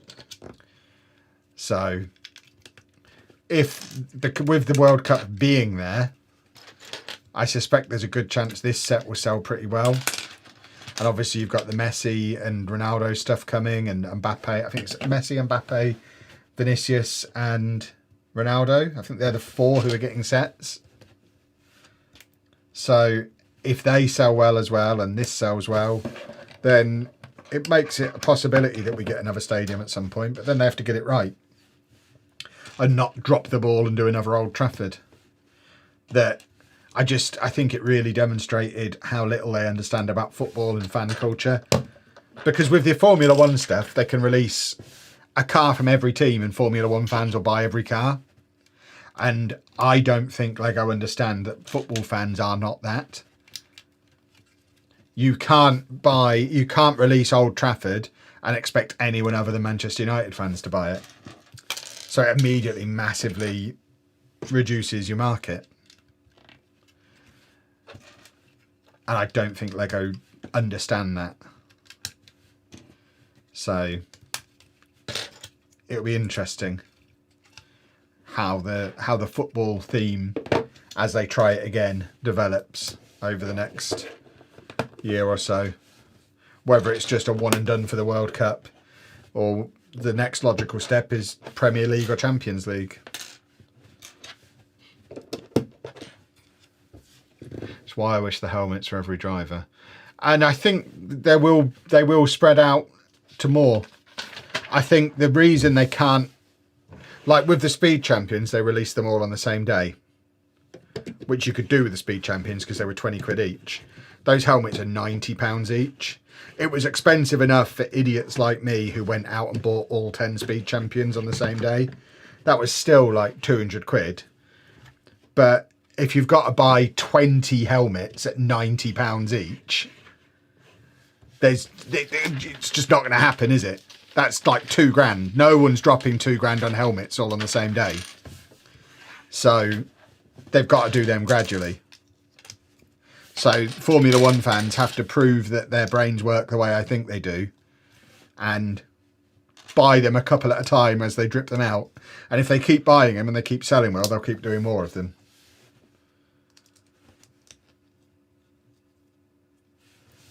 For no particular reason, I'd love a Premier League trophy around May. That would be nice.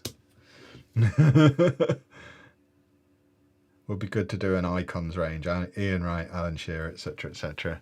Yeah, again, I guess it depends how well the big global megastar ones that they're doing sell. I imagine Ronaldo and Messi are going to sell really, really, really well. I think Messi's got like 3 sets coming out, and I imagine they'll do very, very well. Vinicius and Mbappe, I'm less confident in, because maybe it's just my personal thoughts, but I don't really have a reason to buy a Vinicius Junior set.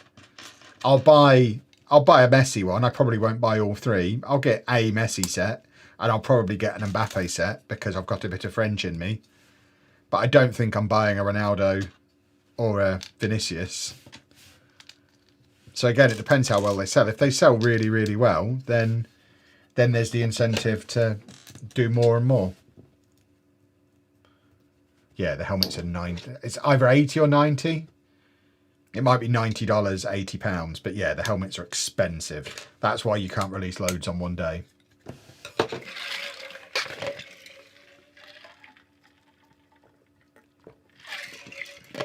Thoughts on Spurs going down? I did a 3-hour stream yesterday as it was happening in real time. If you want my thoughts, if you listen carefully to the echoes of the internet, you can probably still hear me laughing. But you can go and watch that stream. Poor old Topher has got to edit it. Oh, that's probably one of my favourite things in 10 years of YouTube. The fact that we did a stream like the stream we did last night that was 3 hours of just mocking Spurs getting relegated, and then my Spurs fan editor has now got to turn that 3 hours into a 20-minute YouTube video. That's perfect. That is perfect. He'll be in tears. He'll probably quit, which will save me a few quid.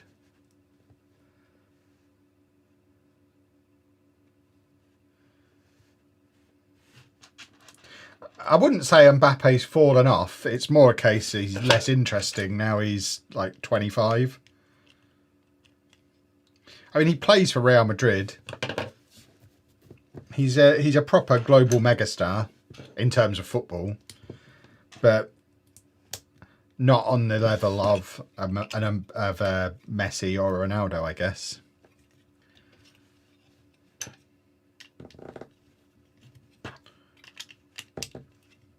But I think from an English football fan's perspective, the frustrating thing about the Lego sets over the years has been that one Man United stadium aside, it all seems to favour the Spanish league, and particularly Real Madrid and Barcelona. Because if you look at the sets we've had, they've done the Real Madrid stadium, they've done the Barcelona stadium, they've done Old Trafford, and now we're getting Mbappe and Vinicius, who both currently play for Real Madrid, Ronaldo, who most famously played for Real Madrid, and Messi, who most famously played for Barcelona. And it's like, I mean, there are other places that exist.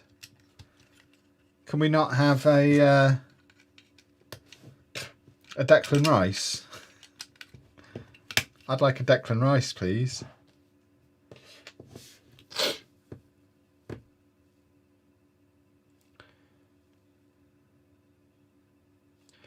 You'll need the digital instructions compared to the book. It's easier. What are we talking about? Oh, for the World Cup. Is that what we're talking about? I'm doing all right with the book. I do normally use the digital instructions when I'm not filming in any way, which is less often these days. Like, I had to use the paper instructions for the Pokemon set because I've got 2 iPads. I'm a nerd, but one of them had the timer on and the other one was running Pokemon cartoons. So I couldn't use either of them for the instructions. So I had to use paper like a caveman. What kind of base plates would you need to build a minifigure scale football pitch? lots of green ones, I guess.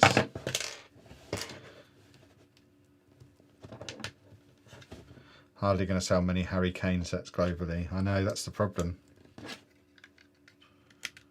As much as we talk about the Premier League being the best league in the world, clearly that Messi and Ronaldo era La Liga is still what resonates with people the most, presumably because of FIFA, you would think. That was like the height of Ultimate Team and FIFA, and they were the players you had, and yeah, they were. I'm not saying they're not good players outside of that, but it does seem like there's a whole generation of football fans who are a little bit reluctant to move on from them, even though they're both old and past it now.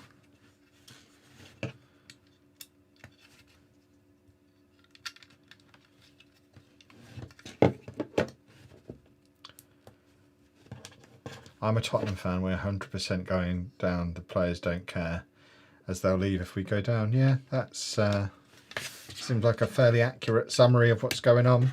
Did Igor Tudor get sacked? I've not looked at the news today. Presumably he did. I don't know how he keeps his job after what happened last night.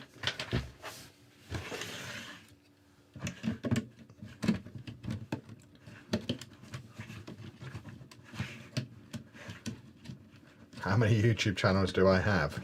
Loads. Like, officially like 9, I think. But that I'm actively uploading to. We've got 5, I guess, that are reasonably active. 5 that are currently monetized and have had uploads in the last month. So we've got Lelujo Live, Lelujo Side Quest, Kevin Chapman and Block Party are the 5 that are currently active.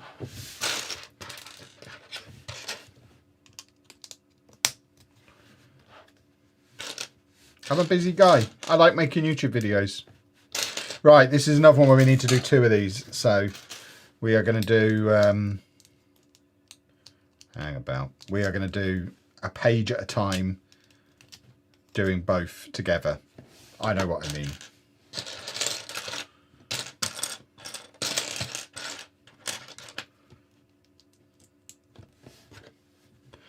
Are there any Easter eggs in the colours of this? I've not come across anything like that yet.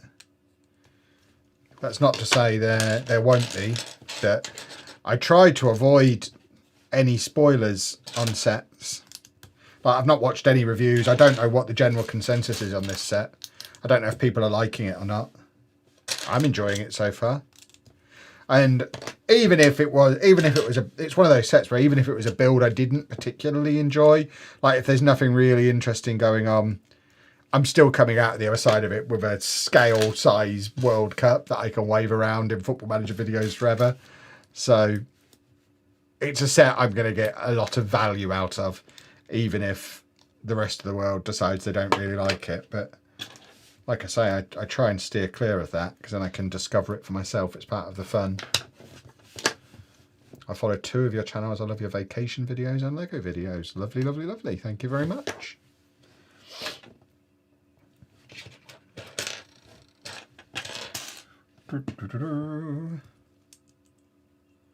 Very repetitive build, but worth it in the end. Yes, I suspected it would be something along those lines. I don't necessarily mind a repetitive build. Again, my brain doesn't mind repetition, really. Oh, hold on. Have we got 2 different types of... Have we got a shiny gold and a non-shiny gold? Is that what this is showing me? I need Anna's help. Colour blindness might be a problem here. Are they 2 different colours? Oh no, is one of them supposed to be this?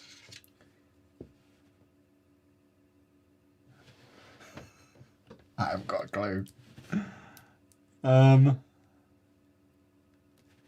Okay, we're just going with it. It'll be fine. This is going to confuse me, I think. Mine's going to be a colourful one.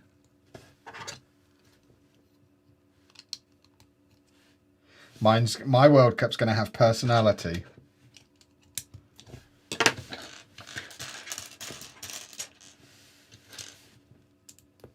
I think this is how it's supposed to be. That's why in the digital instructions you can tell the difference. Ah, okay. I think we'll be fine. This is going to be a disaster. It'll be fine. Like I say, mine's going to have personality. I like to have a unique version of things. I'll rebuild the whole thing in pink. It'll be great.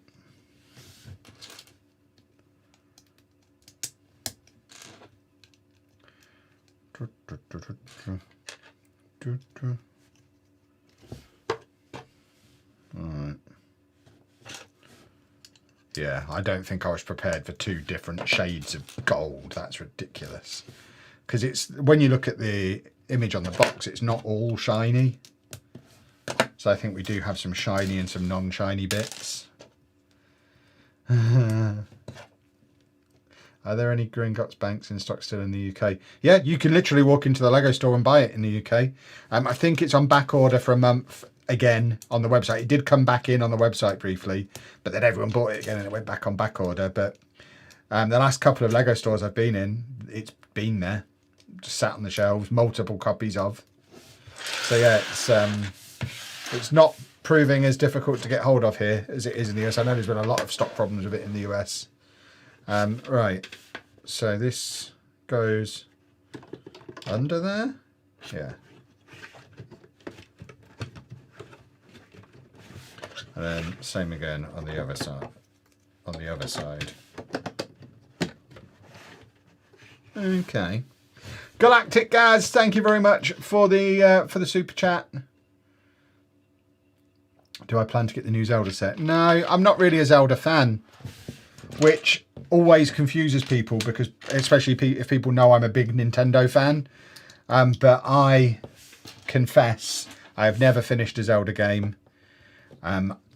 Mainly because, and I'll say this quietly, I've never really enjoyed a Zelda game. I don't really like puzzle games. Yeah, I've just never been able to, and I've tried. I have tried since like the NES. I've probably owned every one they've ever made, but never enjoyed one and never finished one. But it's like every time they come out, they do a Metacritic of like 97. It's like, oh God, maybe this time. I've got to give it a try this time. And then I do, and I don't like it again. And I've just got to stop wasting my money on them. But I never will, because I'm an idiot.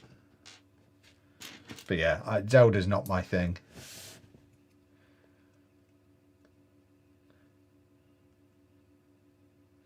Are you visiting any Lego stores in Florida? That's the plan, yeah. I've got to convince Anna and Pab that it's a good idea because obviously they're there too. They've already said if I'm going to Legoland, I'm going on my own. So I don't know if I'm going to Legoland because looking on the map, it's an hour away from where we're staying. And I don't know if I want to travel an hour in an Uber on my own because we're not getting a car. And if they're not coming with me, maybe I'm not going to Legoland, which I'll be a bit disappointed about. But yeah, we're definitely planning on going to some Lego shops. We're there for Star Wars Day, so that should be fun. But we'll definitely go to the Lego store at Disney Springs, obviously. That's one trip. I want to go to at least one Bricks and Minifigs. I want to go to the Orlando Brick Company that people have told me is good. So I'm definitely going to be spending a few days doing some Lego shopping. There you go, someone else mentioning Orlando Brick Company. I also want to do at least one video just hunting for Lego in like the stereotypical American shops that us as Europeans have heard of. So I want to go to Walmart. I want to go to Target and just try and find some Lego. So there'll be a little bit of that as well. And luckily their shops Anna wants to go to as well. So there'll be plenty of like Lego content from the US. I'll probably build a stupid set while I'm there as well, like I did on the cruise ship. I don't know what stupid set I could build because we've already built all of the Disney castles. So I'm trying to ponder, because obviously it's a little bit more difficult when we're flying because we need to be able to get it home, and you can't take an extra case just for that like we did on the cruise. But I want to do some kind of build video while I'm there as well. So yeah, there's going to be a lot of content. My plan as far as Block Party goes while we're in the US is we're there for 2 weeks, and I plan to pre-record half of the videos for that 2 weeks, and the other half I want to be coming out like as they're happening. It's one of the reasons why the vlogs will only be every other day. So on the day there's no vlog, there'll be some Lego content from America, and then we'll, on the days where there's no current Lego content from the trip, there'll be a pre-recorded video like from the Lego City, an opinion video, a collection tour we'll probably do, that kind of thing.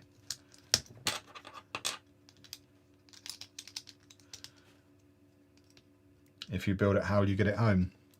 I mean, it depends what it is. If it's not very big, I'll put it in my suitcase. If it's really big, maybe post it to myself. I don't know what set it might be yet. I've only really started thinking about it the last few days. I need something that screams either America or Disney.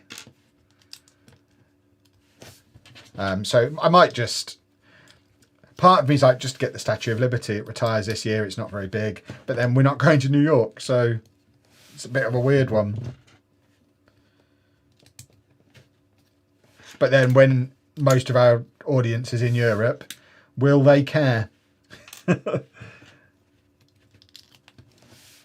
it does feel a little bit like if it was an American tourist coming to Manchester and building the Eiffel Tower. Well, it's all Europe, and that's what we criticise the Americans for. So I don't think I can do that. Maybe I'll do an alligator. I don't know. I'll come up with something. I usually do.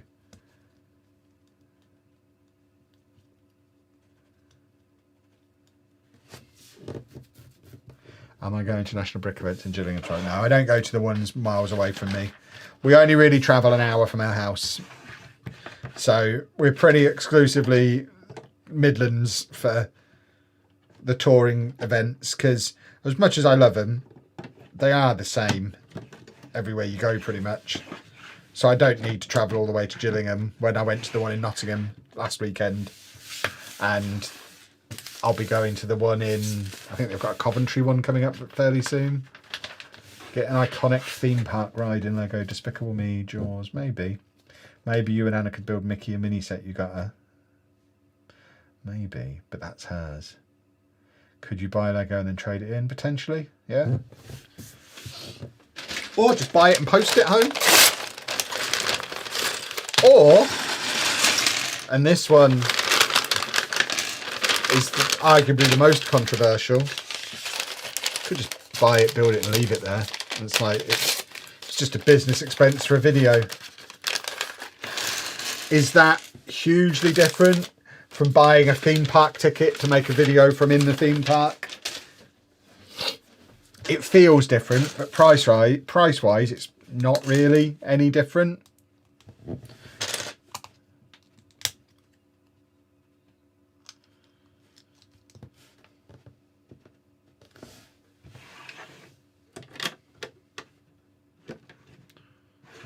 Okay, that goes on there.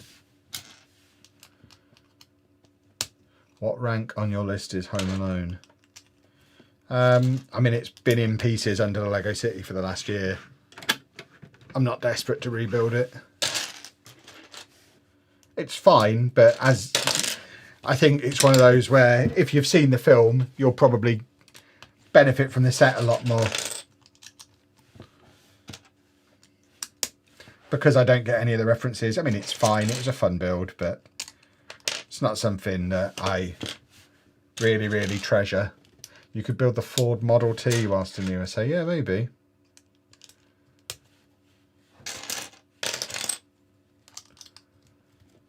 give it away to someone in the States. Yeah, potentially. I don't know how many viewers we have in Orlando.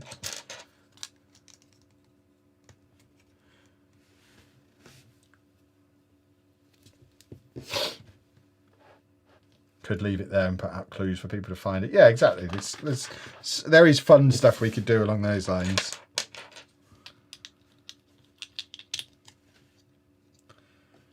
Although I'm not sure leaving a secret package somewhere hidden in Disneyland is the best way to avoid getting arrested at the airport.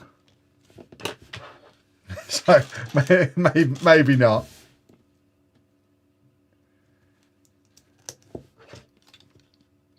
We'll see. We don't need to make any decisions just yet.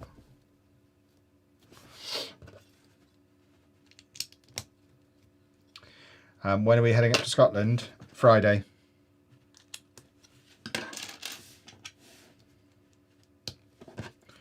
So we're off to the retired sets shop on Friday. And then we've got a weekend of Scottish vloggy adventures. So we'll have a day in Glasgow, a day in Edinburgh, and have a bit of an explore of both. No idea what we're going to do, other than I'd quite like to have some haggis again, because last time I went, I enjoyed it. Maybe I'll try and get some haggis into Anna this time. The NASA shuttle carrier aircraft, that's Florida. That is Florida, but we're not planning on going to that bit. The only way we go there is if Pab decides he wants to do it, and I can be like, I'll do it if we also do Legoland. I can then have a bargaining chip. Because I would find it incredibly boring. I hate museum-y type places. I don't have the patience for it, but I would put myself through it if I could sit out the front building a Lego set while Anna and Pab did boring museum stuff that they'd both enjoy. And then on the way home we go to Legoland. Messi plays for Miami. Perhaps his set might be out by then. That's not a bad shout. That's not a bad shout at all. Maybe I can get him to build with me. Maybe I need to ring David Beckham. I assume I'll have his number somewhere because he's a big Lego guy. Maybe I can sit at the Miami Stadium building Messi with David Beckham. That could be a fun video. I reckon that one would probably perform quite well in the algorithm. Just a guess, but I think that would work.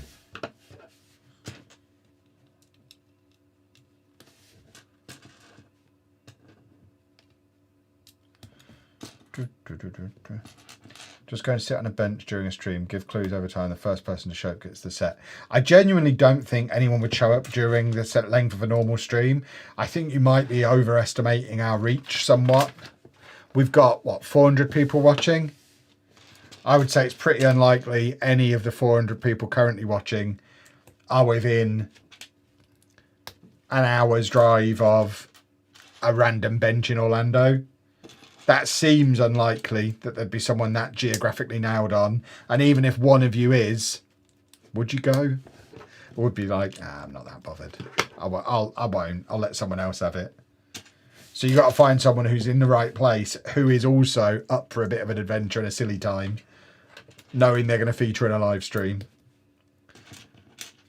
If we got like tens of thousands of people watching every stream, then something like that would work. But we just don't have the size of the audience to be able to pull something like that off. Glasgow has Toy Town, which sometimes has cheap and retired sets. Does it? Where's Toy Town? What is Toy Town? Is Toy Town, is that an independent shop? Is that a chain that I'm not familiar with? Am I going to have to get permission in advance to film there? Or am I going to be able to sneak in and make a quick video without anyone noticing?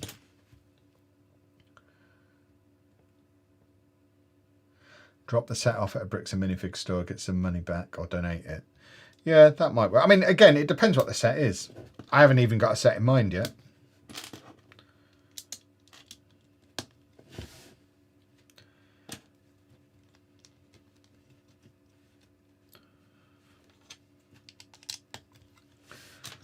There's lots of gold on this set. It's going to be very shiny when it's done.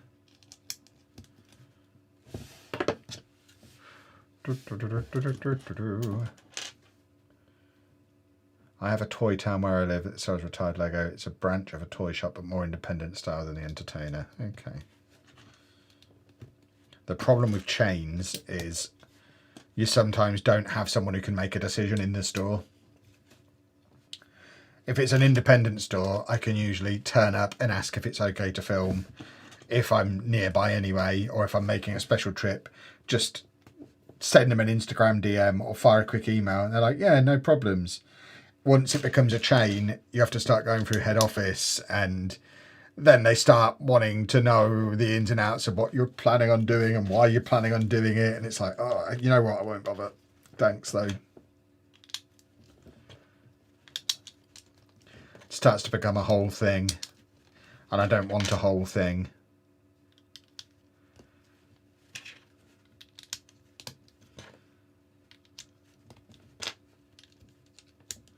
That's some nice texture on there. I like that. This little technique we've got going. It's very pleasant. I wondered how we were going to make it curvy. This is how.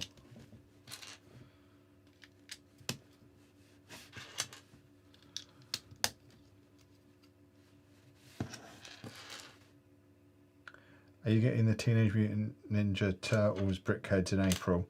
Yeah, probably. I do like a brickhead, and I did like the Turtles as a young man. Young Kev was a big Turtles guy. So yeah, almost certainly.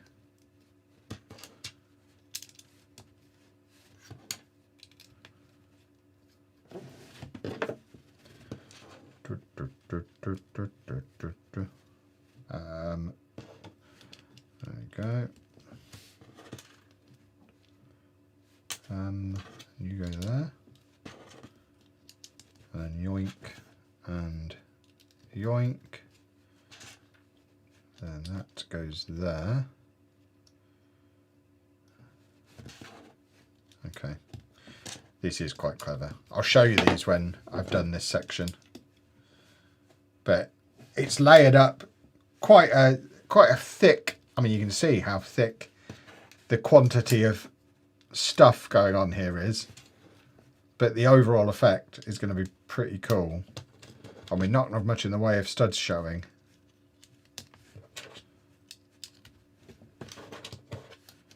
It's quite cool.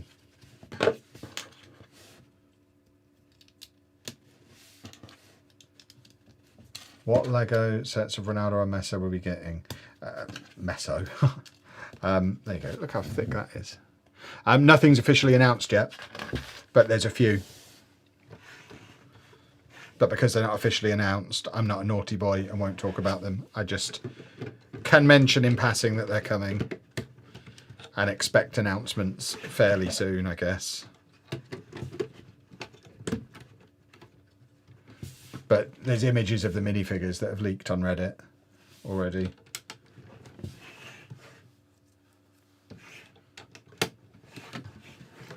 Starting to take shape.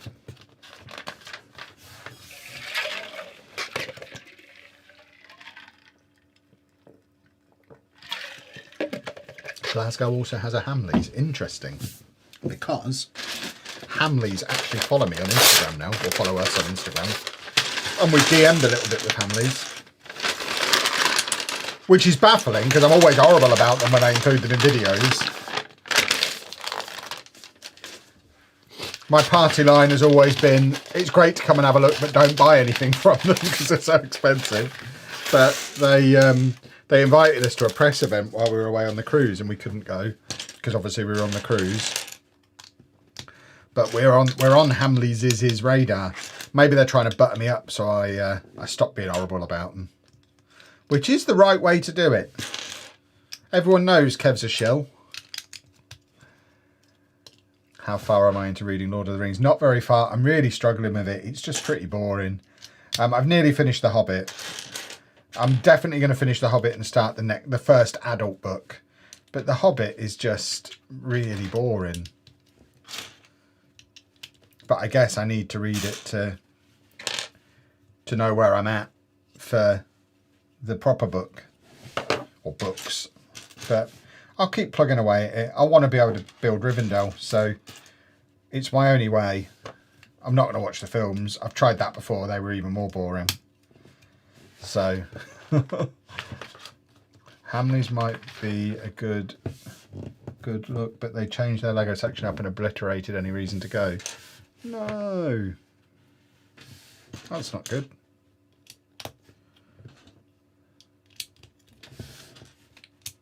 We probably will head to Hamleys though. Now I know it's there, because Hamleys is one of those places that, because people recognise the name, it always gets clicks.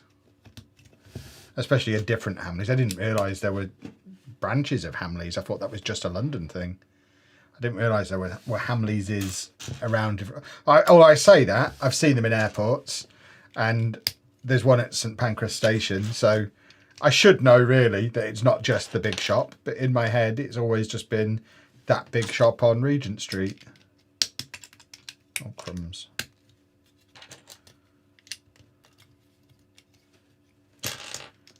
Right. Wheel of Time is much better than Lord of the Rings. I've got Wheel of Time on pause while I'm reading Lord of the Rings, because there's no Wheel of Time sets. But I'll definitely end up finishing it. I just don't need to rush it.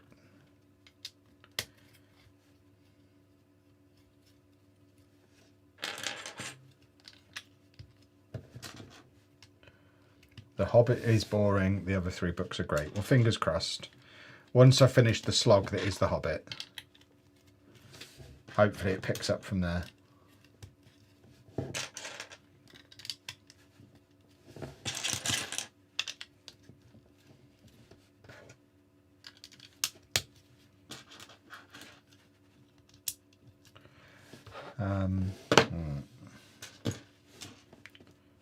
I don't know what bit we're doing here, because everything we've done so far we've had to do 2 of, 1 for each side, but this bit is just on one side, so maybe this is the top bit where I think we have a little section that opens up for this guy to be in, so maybe this is going to be the other side of that.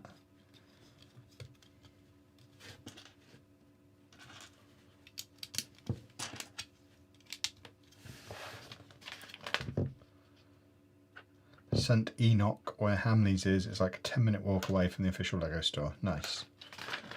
We'll certainly spend the day mooching around Glasgow city centre. When we went last time, we were officially in Edinburgh, and on a whim, it was Anna's idea, believe it or not, but she was like, let's go home via Glasgow and tick that Lego store off as well, because that was when she was really into getting her passport stamps. So it was her idea, and we literally just parked at the car park nearest to the Lego store, went to the Lego store, and then left Glasgow. That's all we did. So we've never actually really explored Glasgow. So that's the main job for the weekend. Actually spend some time in Glasgow. Find out what the deal is. What's up with Glasgow, eh? What's that all about? And then fit some Edinburgh time in around it as well, because we know we like Edinburgh. And last time we went it was pouring with rain, which I imagine there's a good chance that we pouring with rain this time as well, but on the off chance that we could go there and not get soaking wet, and maybe not have to disappear halfway through to go to an East 5 football match, we could actually have a full day in Edinburgh, which we didn't have the last time we went. We were there for like 3 nights, didn't actually have a full day in Edinburgh. And the day we were there, we got drenched and it was freezing cold. The north, eh? Have I ever been to Stonehenge? I haven't. I have a theory that Stonehenge is something that British people don't actually do. I think Stonehenge only exists for foreigners to go and have a look at. Because I don't know anyone who's been to Stonehenge. Unless it was on a school trip. And that doesn't count then.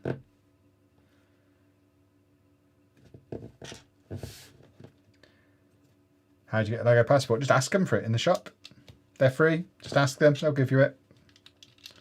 If they've got one in stock, they'll give you one.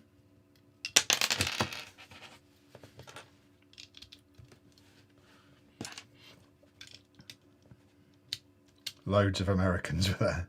Yeah, that's what I mean. I think that's what it exists for.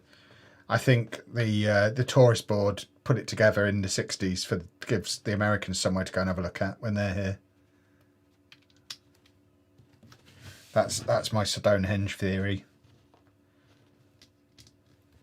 It's all made of plastic and was built there for the Americans and the Japanese to have something to go and have a look at.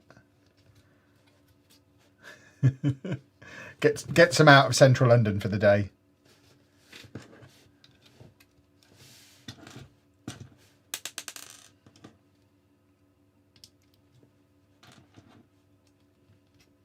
I've driven past Stonehenge. Nah, that doesn't count. You have to have actually got out the car.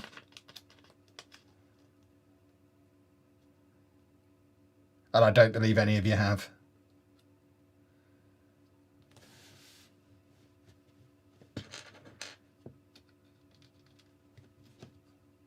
Stonehenge is pointless. I only went because my American parents wanted to see it, and after a day of seeing other better things, they also agreed it was terrible. Yeah, that's pretty much, I think, what the general British view on it is as well. It's like, but why though? Because my understanding is you're not even allowed to like go up to it these days. At least in the past, you could go up to it and touch it and walk under it. I literally think all you can do there now is look at it from quite far away from the other side of a fence while a security guard yells at you and tells you not to get too close, which doesn't sound like my idea of a nice time. A Lego Stonehenge would be easy, just a few blocks of Lego on the table and you're done. I'd rather have a set of Milton Keynes Lego concrete cows. I think that's more representative of the UK. Give me the concrete cows.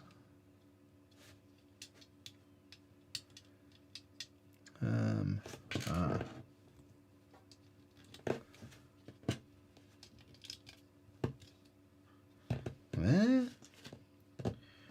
I tell you what, boys and girls, this is quite complicated in places.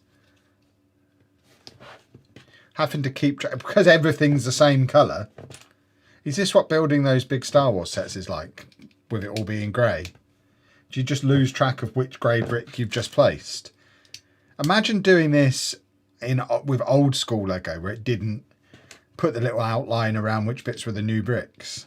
My word, this would be a slog.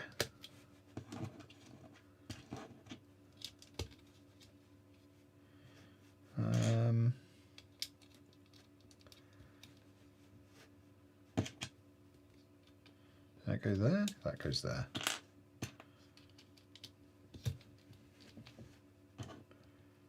You can pay a lot of money to do a special thing to go in the middle of Stonehenge, but yeah, otherwise you're about 50 yards away. Even the name is wrong. It's not a henge. I don't know what a henge is. I just assumed they'd misspelt hedge and there used to be like a bush there.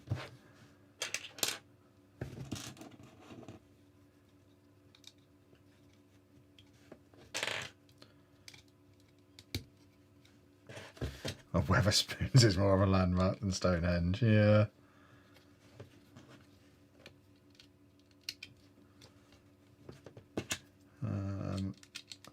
There we go. We're getting somewhere now.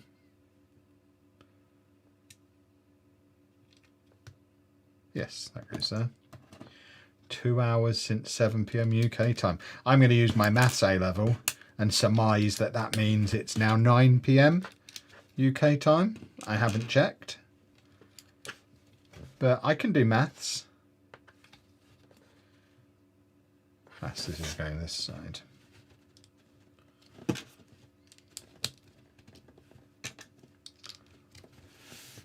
What time is it in London? 9:04 PM.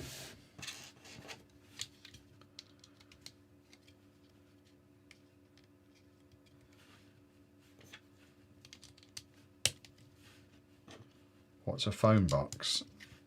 Without trying to overcomplicate things with fancy descriptions, it's basically a box with a phone in it.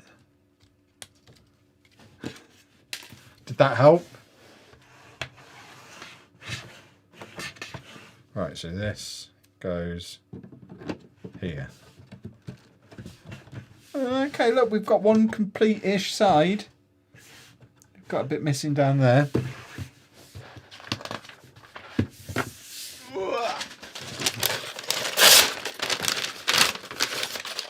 Oh, someone asked when the stream started. Okay, that makes more sense.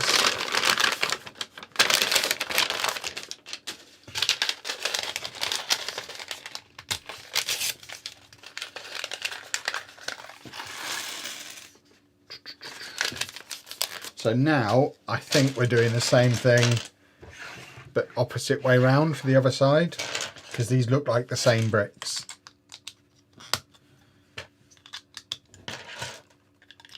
So why we didn't just put twice as many in the bag and do these at the same time, I don't know. There must be a difference between them.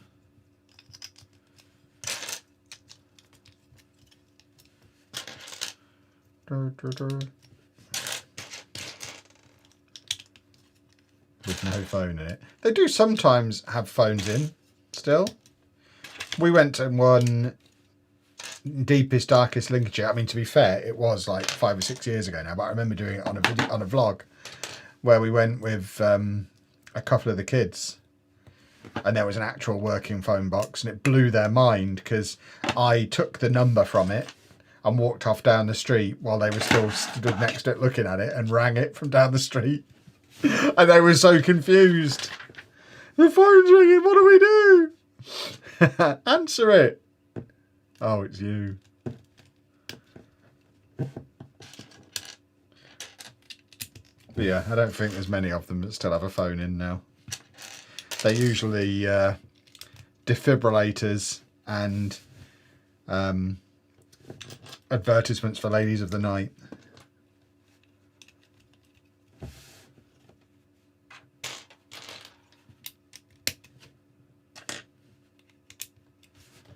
I don't think it was as far north as Louth.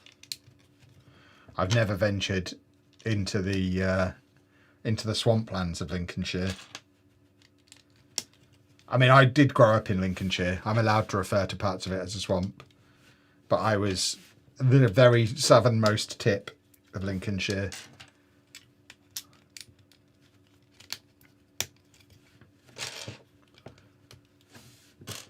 There's books in ours, that's cool. What, like a little lending library thing? At some point I'm going to run out of room for new modulars in my Lego city. I've been considering selling off more valuable modulars to make room for new ones. Your opinion? I mean, if you enjoy the process of building them more than the process of owning them, it makes sense to. I'd be wary of doing it if you enjoy having the collection, because obviously you're then not going to complete the collection. And if you then decide, actually, I want the collection after all, it'll cost you more to go back and rebuy them than you were able to sell them for. But if you're very much just after having the new ones to build and being able to say I've built them all, then yeah, go for it.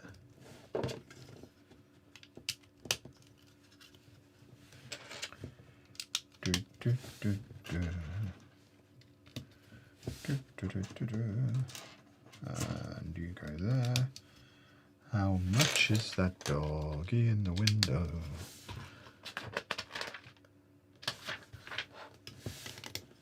We used to ring Childline from them as kids. How disgusting is that? Yeah, kids are rubbish, aren't they? Yeah, I'm sure I did that at some point as well.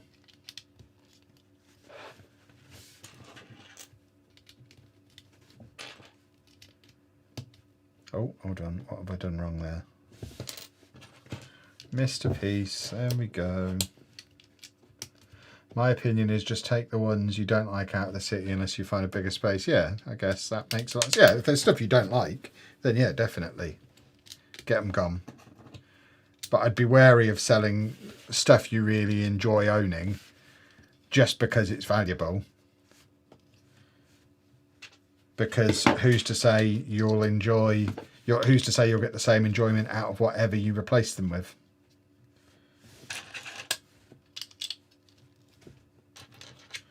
The other option would be to sell the official ones and then look to build some of the like the rebrickable recreations, the modern versions of them. Like our cafe corner that we've got in the city is not an official cafe corner. It's all official Lego pieces, but it's an updated cafe corner with currently available pick-a-brick pieces.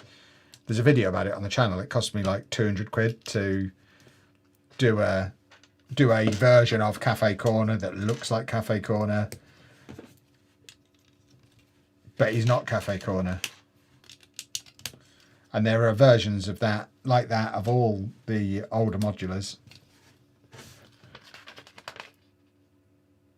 Would be nice if England win the World Cup this summer. I mean, that's the plan. I believe that's the goal. I think that is the intention. As far as the new office goes, we talked about it a little bit earlier on in the stream. We're kind of on hold with that until we get back from America, because we can't do anything until April, because I'm on a spending ban from my accountant. And once April is underway, we've then got the trip to America, so there's no point doing it then, because there's no point spending all that money to get a new space and then disappearing for 2 weeks and not working on said new space, because that's £750 worth of rent and bills we'd be paying to just have an empty room somewhere else in the world that we've not put anything in yet, which seems like a bad financial decision. So we can't really do anything until mid-May, early June. So hopefully that office will still be available at that point. It's been on the market a while. It hasn't gone yet because it's weird and in a weird place and not really suitable for most businesses to run out of it. So I think there's probably a 50-50 chance that it will still be sat there in a couple of months' time and we'll be able to get it then, and possibly even be in a position to negotiate a little bit on price at that point, because we'll be able to say, look, we found this in February and it's still sat there empty. Let's knock 100 quid a month off that rent, shall we? So we'll see how things develop. The important thing is, it's probably the biggest financial decision of our lives. It's a huge risk and we don't want to rush into it. The World Cup looks like an upscaled coloured Star Wars helmet. I mean, it's going to end up much bigger than those Star Wars helmets, because they are tiny. And I think that's the thing the Formula One lot need to realise as well. If they've looked at them and thought, oh, they're going to be so cool, I bet they're really big. I bet they're the same size as those little Star Wars ones, which are tiny. I bet they're not going to be big. I bet they're going to look really weird. Because I remember getting the Spider-Man one thinking it would look really cool and then building it and I was like, that is really quite small and a bit weird looking. What's your thoughts on the Marvel UCS Hulkbuster set? I mean, I would never pay the extraordinary price it was available for. I imagine it looks really cool, but I have nowhere to put a set of that size, no matter how much I'm into Marvel. It's the same as the big Black Panther bust that they did. There's certain types of Lego set that I will spend hundreds of pounds on. Like massive Pokemon sets or big buildings that either the big modular buildings or they're for an IP I really like. But by and large, a buildable figure is not something I'm going to spend a load of money on. He says, knowing full well he's just done it with Pokemon, but Pokemon is different. Having run out of Lego modulars to build, I've just ordered the Lumibricks art gallery. Nice. I think we've got another sponsored Lumibricks video coming up relatively soon. They reached out again today and asked Anna what she would like. So she's picked the set for them to send. So there should be another another look at one of their sets again in the next month or so, I think. If all goes to plan with that. She does enjoy an alternate brick brand, does Anna. Hold on, I've missed something out here.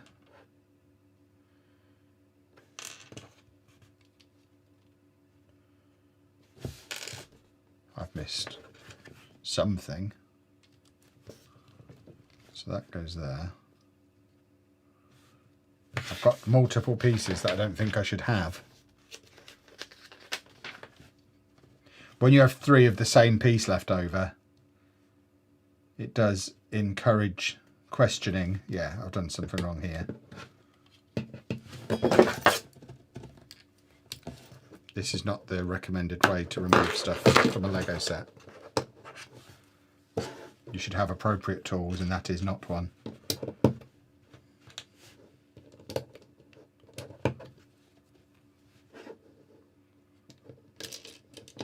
Ah! Yeah, that's how it's supposed to look. Splendid.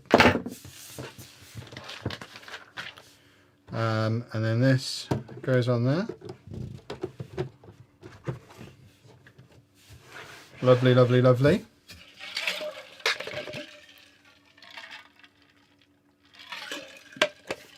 On a positive note, I don't think any Amazon delivery drivers have been missed at your door. No, I don't. I'm like I said, Trying. I don't think we're expecting anything. Biggest gripe Trekkies have with other IP helmets is they come with minifigures. I've never really understood the Trekkie obsession with minifigures in general. It seems to be something that really does stem from Star Wars. I have never bought a set because of the minifigures that were in it. I've never bought a minifigure as a standalone thing. Minifigures are fine. They're good for making a scene out of a building that would ordinarily be pretty dull, but I don't really get the I must have every minifigure for this thing viewpoint. That, I mean, like I say, it really seems to stem from Star Wars. The Star Wars lot are really into their minifigures, and I don't really understand it. What Lego alternatives do I recommend? I mean, none of them are bad, so just get the ones that are sets that you like the look of. Same way you shop for Lego, I guess. We've not tried any that have been like, okay, yeah, this is rubbish. They're all pretty good quality. The one thing that is kind of true for all of them is none of them have quite the same build experience as Lego. None of them have the same quality of instructions as Lego. People like to go on about oh well, they're all printed pieces, they've got the lights, and yeah, that kind of stuff is cool. Having the light kit integrated, having all the printed pieces, they are all nice features, but actually the fundamentals of it, the actual build experience, there is nothing quite like Lego. That being said, I think there's definitely a place for the alternate brands.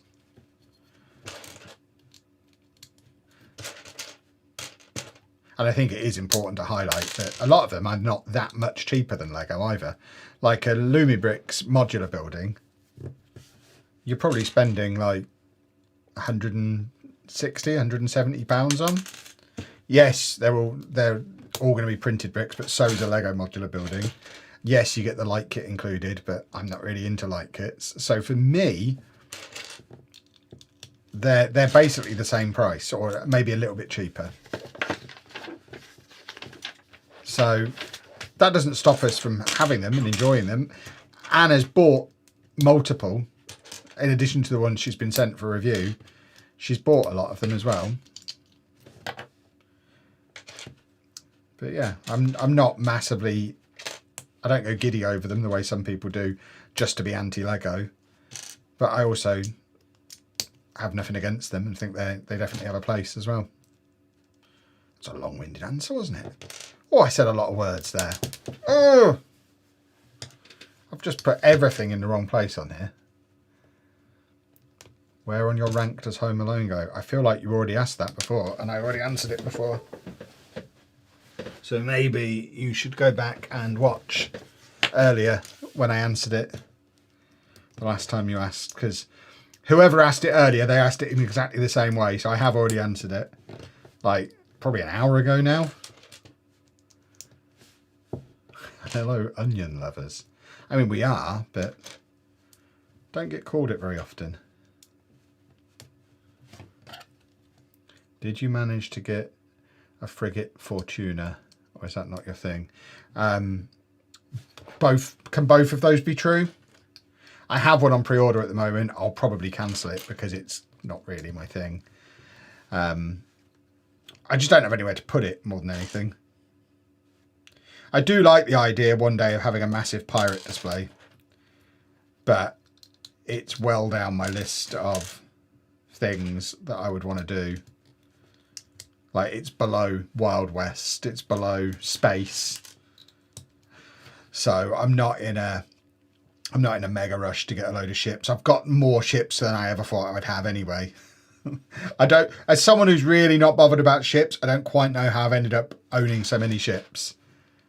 I should not buy any more, but I probably will buy more because they are fun to build.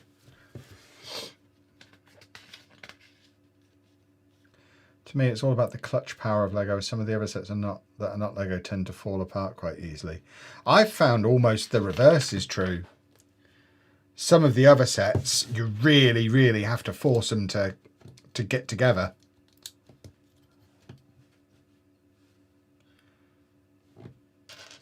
I've not had any fall apart, but that's part of what I mean when I'm talking about the build experience. It's like, it doesn't feel like Lego.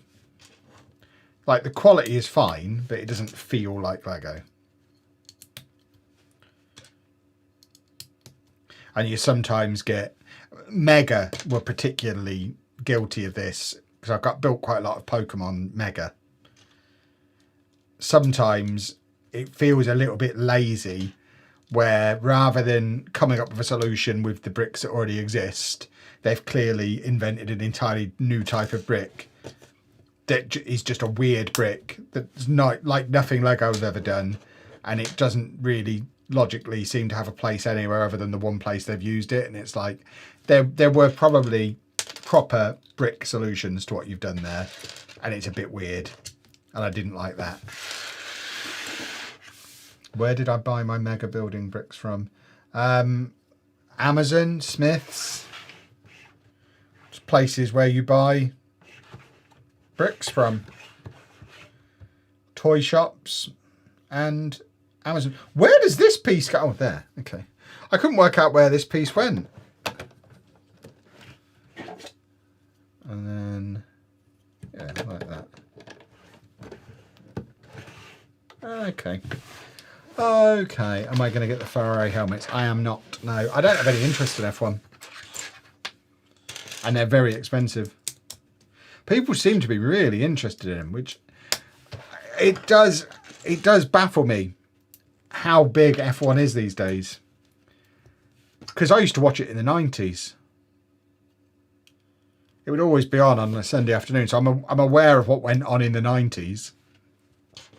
But as soon as I moved out of home, it was something my dad would have on, and it would be on in the house. And obviously in the 90s, whatever was on the big telly was what everyone was watching, because you didn't have a phone or a laptop or an iPad or any other way to watch anything else. So whatever Dad put on the big telly is what was being watched. So I was exposed to a lot of F1 back then, but it's not something I would ever want to watch now. But people seem bananas over it, which I do find interesting.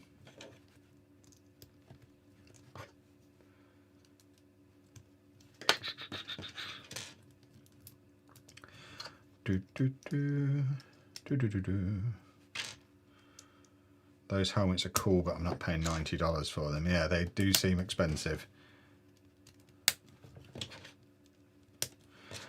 Especially if you're going to have to get 20 of them. So you have one for each driver. The same way people wanted the whole collection of Speed Champions. What's the age gap between me and Anna? 3 years. Looks like my daughter indeed. That's just because I have grey in my beard. If I shave my beard off, we look the same age. We are the same age.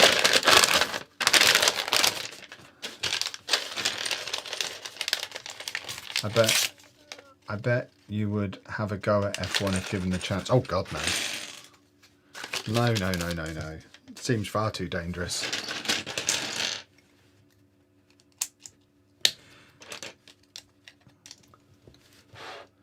No, that sounds like going on a roller coaster. Roller coasters are bad enough.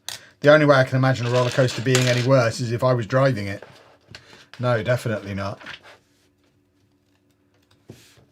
I grew up watching Schumacher versus Häkkinen. I grew up watching Nigel Mansell versus Ayrton Senna. So clearly I'm the old guy around here. It always confuses me when I hear people talk about Verstappen and it's like, what, the guy who's we're talking about the guy, was he Schumacher's, like, not understudy, but he was the other guy at Ferrari, wasn't he? When Schumacher was there? Or maybe even Benetton.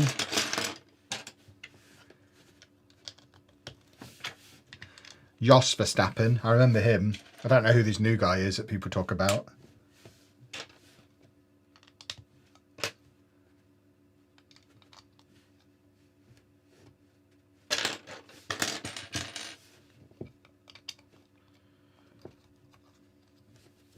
You suit the beard. Oh, I'm not going to get rid of the beard. I invented beards. My beard's not going anywhere. Plus, I believe it or not, and this will be a hard one to believe, there's a double chin under there. Can you imagine? I've got a double chin under there. I'm a fat guy. I'm not showing you my chins. We'll keep them hidden, thanks.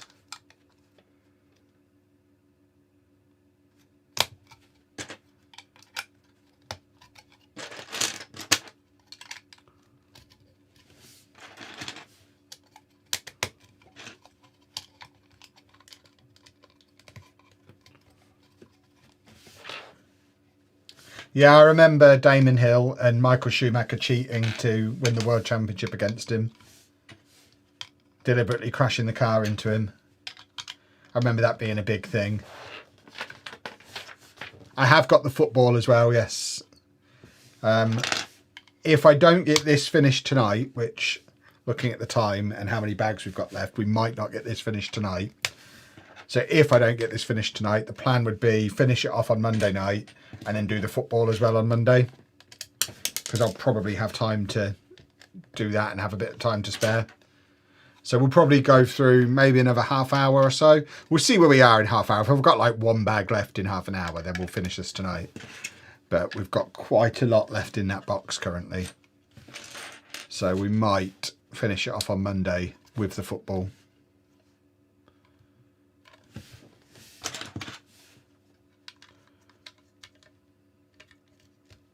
Oh.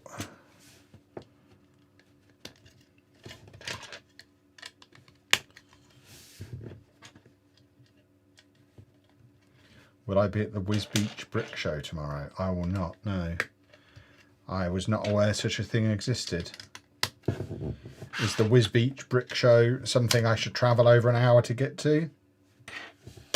Or am I going to be frustrated if I go there for an hour and it's just 5 guys in a village hall? In fact, 5 guys in a village hall I would enjoy. Let's say 6 guys in a village hall. Because I don't think I'd enjoy that. I need something a little grander to tickle my pickle these days. How is Pocketopia? Wonderful. I will be straight back on it the moment that stream is over. And I will probably be staying up far too late playing it again. I am really, really enjoying it. What about Lego purchasing the Discovery Centres? What about it? I mean, it's been going through for the last year or so. We knew it was coming. We've already seen the changes as a result of it. Like, you've been able to get insiders points for over a year in the Discovery Centres. We saw when we were in Manchester recently and Birmingham. We've been to both Manchester and Birmingham in the last month, and neither of them had any retired stuff anymore, which they always used to have. So clearly a lot of the changes are already starting to, were already starting to be implemented before the sale was even finalised. It's just a shame they just won't be unique anymore. As an adult who can't get into the Discovery Centre and only would go for the shops, there's really no reason for me to go anymore because there's nothing unique about them. They're just another Lego store, which from Lego is exactly what they want. But from my perspective, it's just okay. I guess it will save me some time so I don't need to bother with them anymore. Which starter Pokemon would I go for? I don't understand the question.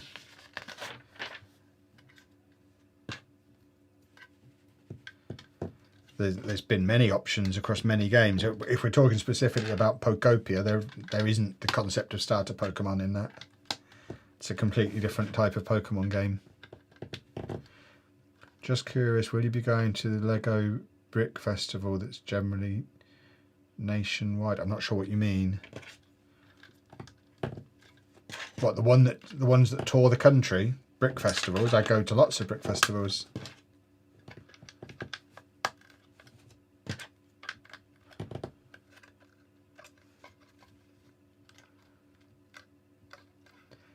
Has Anna started the new bridge of a pond of water lilies? What, the art set? No, that's been saved for a stream. So when she's back on the stream, which might be Monday, depending on how she's feeling, she's going to finish the wallflowers that she's still got a couple of bags left to do on, and then I think that art set is going to be her next one. Going to my first brick festival in May, can't wait. Lovely, lovely. They are always fun. Pokemon Snap could do with a remaster. Pokemon Snap got a remaster a couple of years ago. It didn't sell very well. They did a whole new Pokemon Snap. Right, there's our little cage. So this little cage is going on the top, like that. So I guess this is where our little guy will slide in, and then he can slide out. It hasn't told me to put him in yet, so I won't yet. But we know that's where he's going. But I guess we need to put the doors on. She hasn't built her Spice Girls brickheads, no. No, I've not started the Winnie the Pooh set yet. All I've built from the new releases are the Pokemon sets. And whatever I did on Monday. I don't even remember what I did on Monday. What did I do on Monday? On Monday's stream. Oh, the upscaled minifigure. That's all I've done so far. And obviously this one now. But yeah, we're starting to work through the backlog. Got lots to build. We've had a couple of months of a lot of spending. It's now going to be a couple of months of a lot of building. Oh, I've not opened this bag.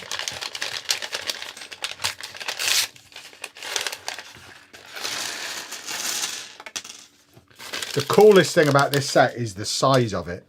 Sometimes when you get Lego versions of stuff, they're just little small things and just look like little Lego models. The thing that makes this cool for me is that it is a 1-to-1 scale replica of the real thing. So it's a big boy. It is the same size as the actual World Cup. Yeah, I will be doing Kevin. I'll probably do Kevin on stream at some point. It's one of those smaller sets that are ideal for streams. I imagine if Anna had been with us tonight, I wouldn't have done this set tonight if Anna had been here, because it's too big for when Anna's doing a big set as well. So I probably would have done Kevin and maybe the Monsters Inc. brickheads and maybe a Batmobile or two. We'd have done some of the smaller bits tonight. So we'll get through them all eventually. We've got lots of streams coming. There's not a huge amount coming out in April. So the March sets we need to make last until the other side of Florida, really. So most of the way to June, we need these releases to last, and we've got a lot of streams between now and June. So we don't need to rush any of it.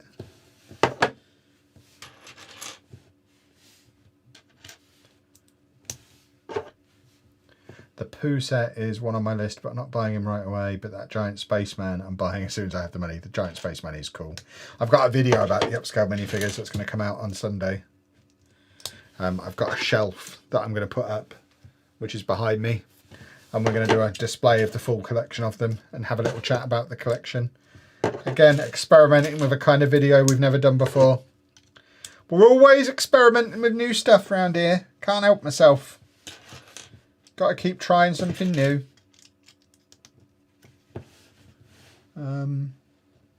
Green. There. And another green. This is where the colour blindness gets me. I believe there is a green. There it is. Could not pick that out at all. I'm using Brick Borrow now because I have all the sets I want permanently. Nice. I think it's a really cool idea, that whole Lego borrowing deal. I think there's a few sites that do it, and it is very clever. If what you enjoy most about the hobby is the building, rather than the like owning, collecting, displaying, I think it's great. I think if we weren't creating content and needing the big impressive display as a result of that, I think it's probably something I'd do quite a lot of.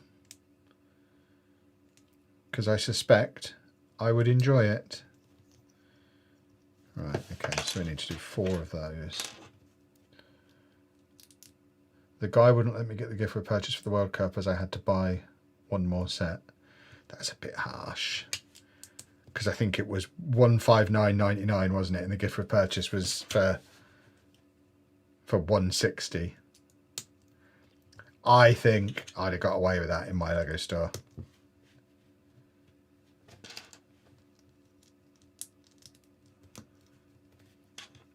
It'll vary from store to store, but I think a lot of Lego stores would have let you have that, especially if you're known in the store. Am I a Whatnot user? I've never used Whatnot. No. I'm waiting for them to sponsor me. One day they might throw me some money, and I don't want to accidentally start using their site before then and have it so that there's no reason for them to give me any money, because I like to be given money. It seems like a clever idea, but I don't really sell Lego and I'm not in a rush to buy any Lego, so outside of doing it as a sponsorship there's not really any reason for me to use it.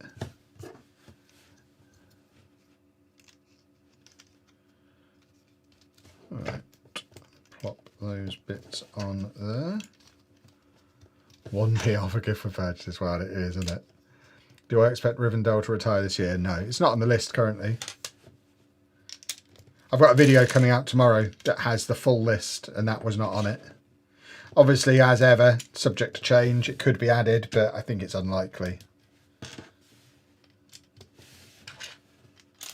There's already a lot of big sets retiring this year, so I don't think they're likely to add any new ones.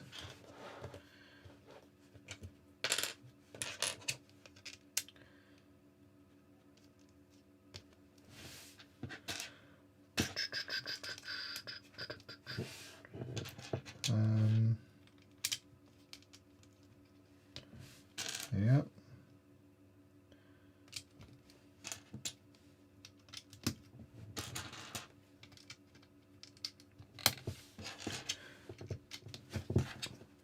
Splendid. I think we're doing the bit on top. We look like we're trying to build up a curved top, which is a very difficult thing to do with Lego. But I'm sure they've figured out a way to do it. They're clever little rascals.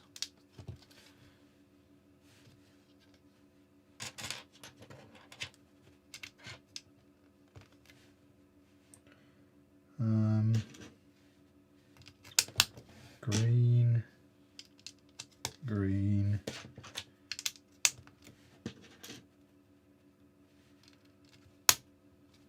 Okay. Who was the YouTuber who turned the upscale minifigs into upscale baby equivalents? No idea. Not seen it. Do you think the Botanical Garden is on the list to go this year? Yeah. We're not going through the whole list here. Like I said, there's a video coming out tomorrow. But yeah, Botanical Garden is on the list. It's one of many big sets that's on the list as it stands currently. There's like 500 sets retiring this year. It's far too many to go through in a stream. It's too many to go through in a video, I learnt today. It took ages.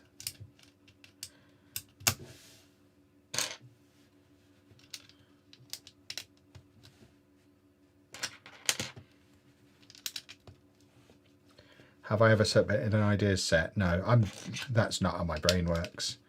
I don't have the skill to create something like that. I'm quite happy as a Lego consumer. I don't need to be inventing the sets myself. I'll let smarter people than me do that, and I'll just enjoy building them. Benefit from their hard work and creativity. Suits me fine. All right.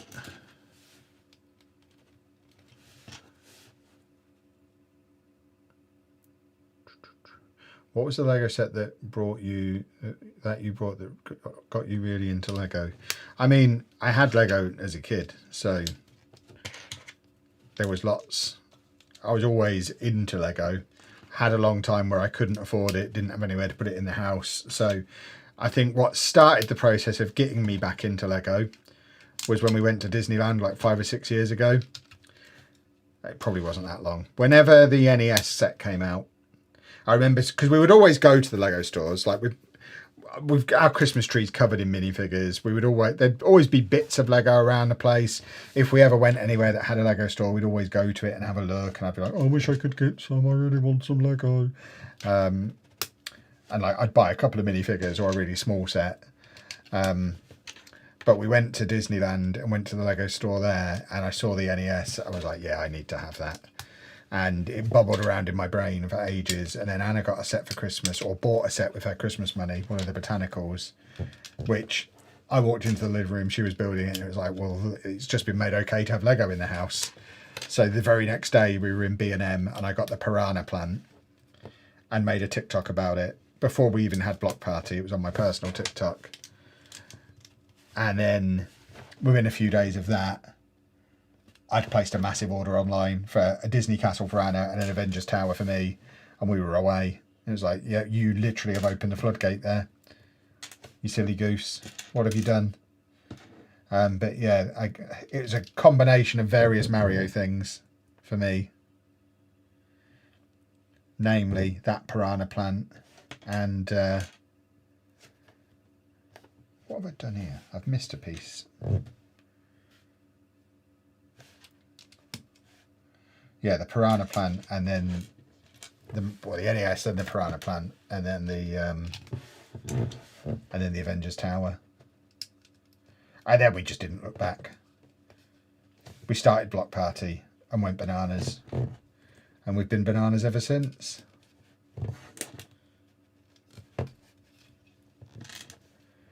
But pretty much everything you see in this room and in the Lego City has been bought in the last like 2 and a bit years. When I say we went a bit mad, we properly went a bit mad with it. It's not recommended the way we've done it.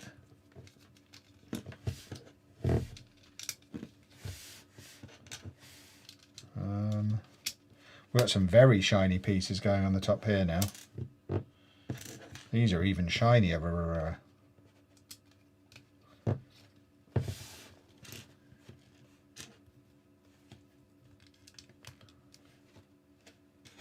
Look how shiny they are. Shiny, shiny, shiny. Which set has the best cobbled street? Currently creating a Diagon Alley mock, and I need inspiration. You're not going to like the answer. Because my immediate thought when you said cobbled street was Diagon Alley.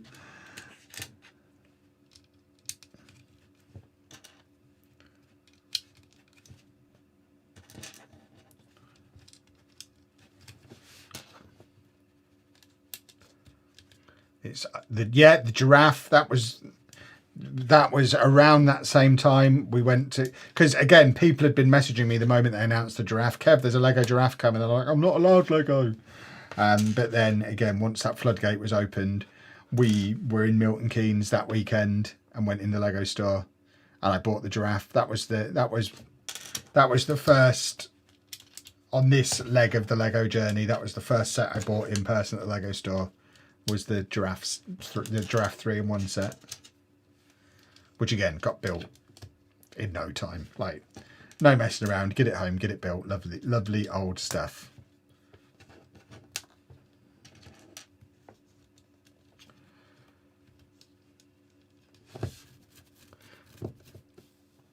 I've heard Lego are making more Marvel mini modulars for Spider-Man Brand New Day and Avengers Doomsday.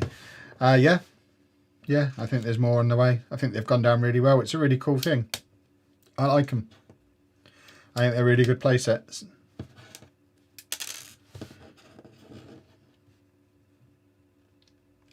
Be good to see a brick built Kev holding the brick built World Cup. The problem with that is it's a one-to-one replica of the World Cup. So for it to work, for the scale to work, it would have to be a life-size version of me. You need a 6'2" brick built me, which seems a bit big.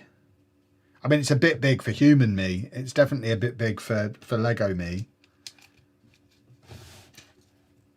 But it's the only way it would work.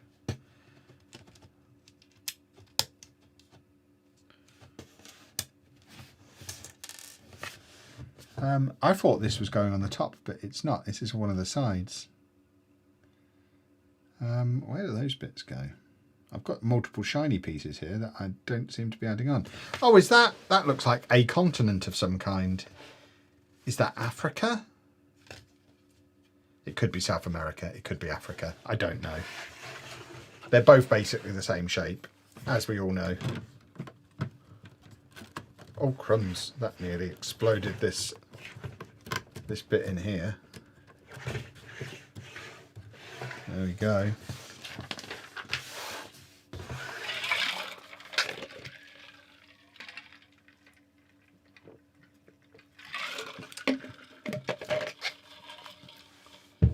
Don't need to provide a figure, but do you and Anna know roughly how much you've spent on Lego in those 2.5 years? 30 to 40 grand probably, I guess. I know when I worked out how much I'd spent, and that isn't just necessarily on Lego sets, that includes like infrastructure stuff like the shelving, renting the storage unit. Because when we worked out how much the storage unit had cost us in the year we've had it, that was 25 grand. And that covered all the sets that are in the city, plus all the tables, plus all the rent and insurance and all that kind of stuff. That alone was 25 grand. So I would say the stuff we then have at home is probably another 10 to 15. So yeah, in the 30 to 40,000 pound range, I should think. Which is why it's not recommended anyone else spends the way we spend. The very important context is, yes, we've spent 30 or 40 grand on Lego in the last 2 years, but we also made 60 grand on Lego content last year. So it's running at a healthy profit.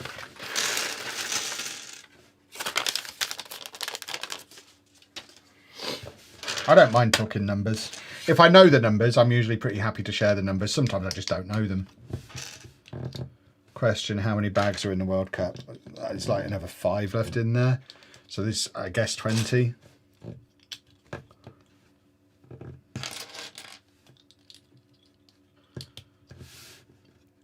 But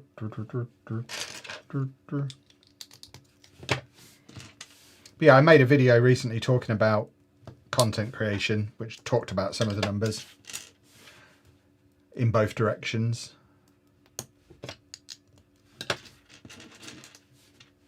Holy check. I mean, Holy aren't sponsoring this stream yet.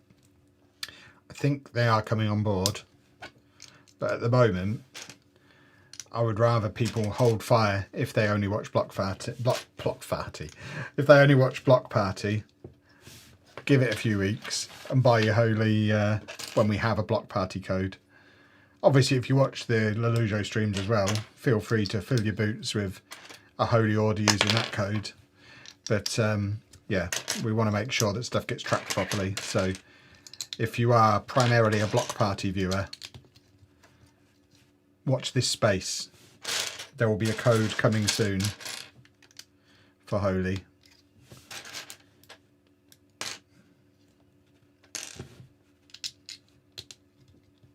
When did we get the Colosseum? We got it at Bricktastic last year, so we've had it just over a year. It was £300, brand new in box, which is still comfortably the best Lego bargain we've seen anywhere and probably ever will see. Because even then, it was probably selling for £700–800 on the resale market. It's probably 900 to 1,000 at this point for that set brand new in box. So for us to get it brand new in box for 300 was bananas. Yeah, if you want to start a channel called Block Party, fill your boots.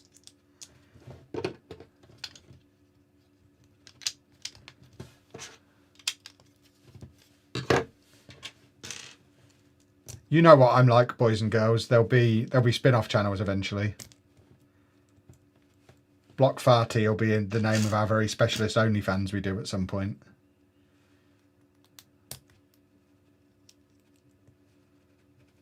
Do I know Bricks by Shane? I've met him a few times now. I mean, I don't know him. Like, I don't have his phone number or anything. But we've run into each other on a few occasions at this point. And I imagine we'll continue to do so as we continue to pursue similar things.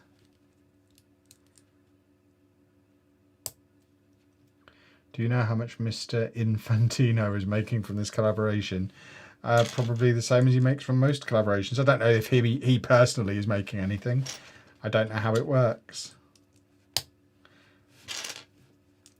I imagine FIFA are doing quite satisfactorily out of it though, or they wouldn't have agreed the deal.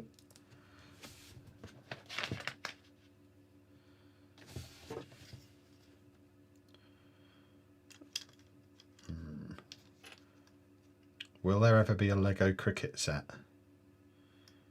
Probably not, unless cricket becomes much more popular than it is.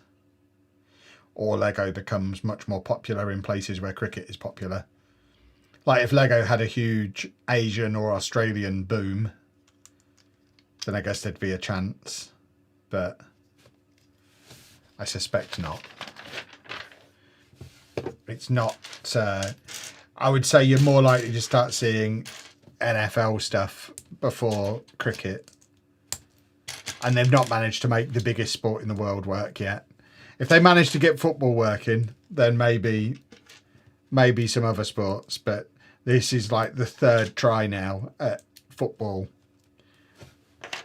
So we'll see how there is a Zinedine Zidane minifigure out there from the '98 World Cup. This is not the first time they've tried to get football off the ground with Lego, and I think the problem they've got is football people and Lego people are often very different people. Something I've certainly learned in my content.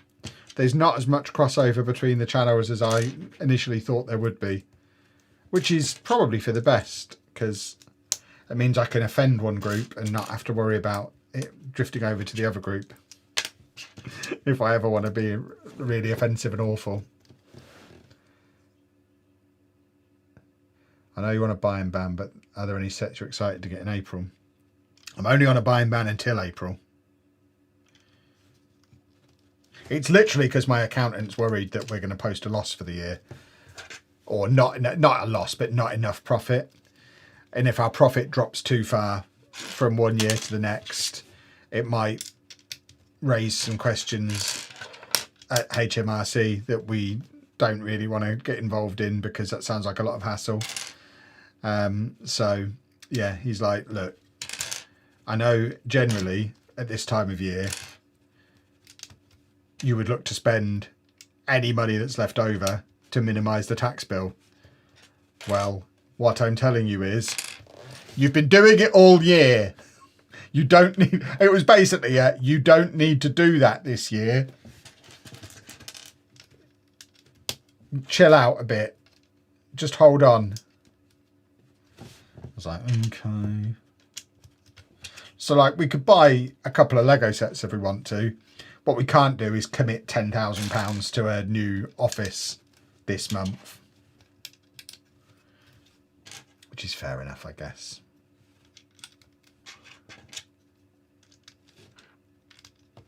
I suppose he knows what he's talking about.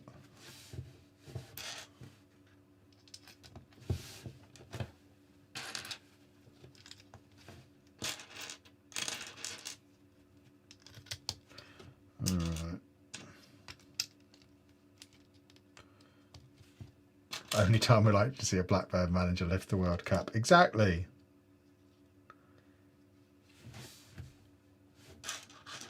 We need Sports Interactive to add international mode to the game now. I think they were just waiting for me to build this set. Watch them make the announcement next week. Annoyingly, watch them make the announcement, and because they've got the FIFA license now, watch them make the announcement and send this set I've spent £160 out on to all the FM content creators. As a, yay, FIFA license. Here's a little FIFA product to celebrate. Oh, I've already got that. Thanks, though. I'll build another one. I'll turn it into a Millennium Falcon.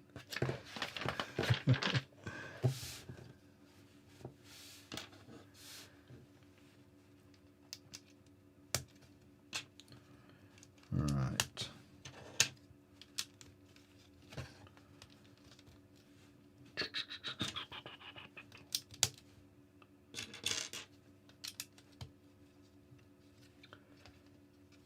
Topher says Simagio says international management is coming next week. Yeah. As if either of them know. Pair of clowns. If I don't know, they don't know.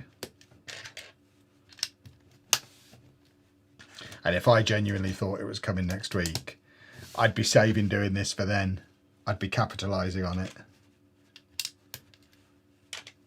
Well, I guess the flip side of that is I know it's coming next week. So I'm rushing to get this done so I can wave it around on Twitter to celebrate it coming. Who knows? No, I mean, it's not, as far as I'm aware.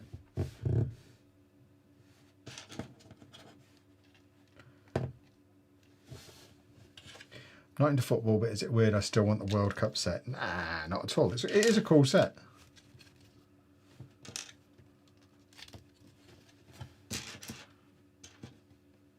It's not often you get a Lego set where it is a life-size version of the thing. Because thinking about it, it's quite a weird thing to do. Make a Lego set that's the same size as the thing you're making the Lego set of, because why not just get the thing? But it's quite hard to... I think there's a lot of hoops you have to jump through to get your hands on the actual World Cup. So it's one of those scenarios where it makes sense to get the Lego version. Unless you happen to be Messi.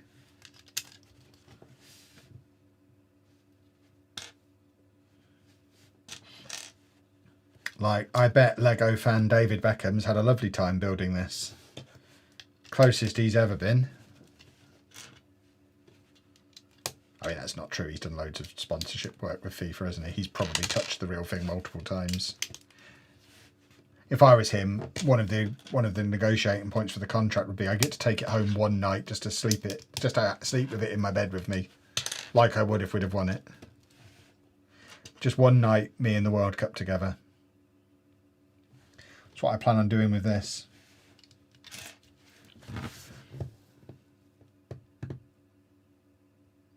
Wasn't expecting it to be so intricate. Yeah, I mean, it's deliberately designed to be like a scale model of the thing itself. So all the little lumps and bumps. It's not just... I mean, it's almost a 3,000 piece set. There's a lot of Lego going into this. A lot of very small Lego pieces to make it very detailed and intricate. I think it's going to be a very impressive bit of kit when it's done. Is that right? Yeah, that's right. Us Dutchies can finally lift the cup for once. We walked past it 3 times.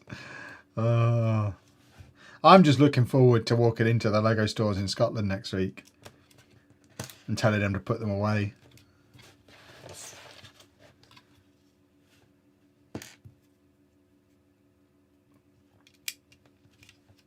I thought that was only available in countries who've won it. Who here wants that? And various other hilarious comments I've got ready. I hope they've got a sense of humour.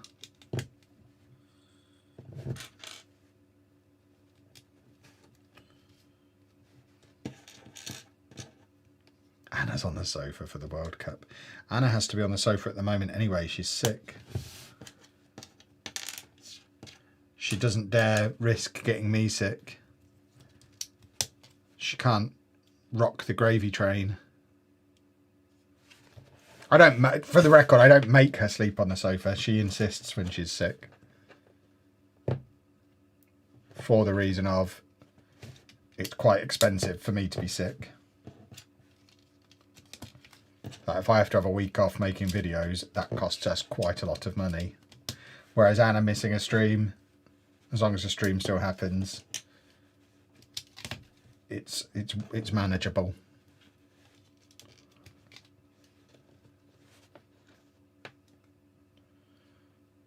Will you be getting the F1 helmets? No, I'm not into F1. So many people have asked though. Clearly, lots of you love it. Is it? This is going to make me look like a right Wally. It's only through building this that I'm realising the World Cup trophy has a globe on the top and you can actually see the countries on it, can't you? And I feel like I probably should have known that. Oops.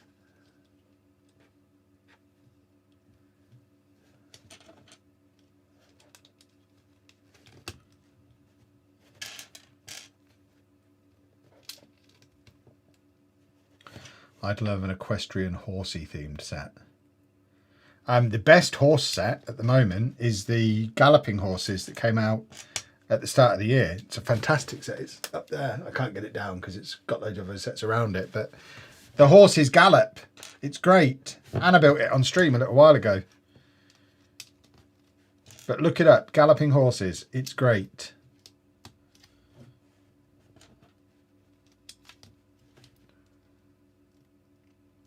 Why is F1 such a big deal all of a sudden? Because of that Netflix series that came out about it. That recruited everybody, didn't it? So many people who'd never watched it before got into it off the back of that.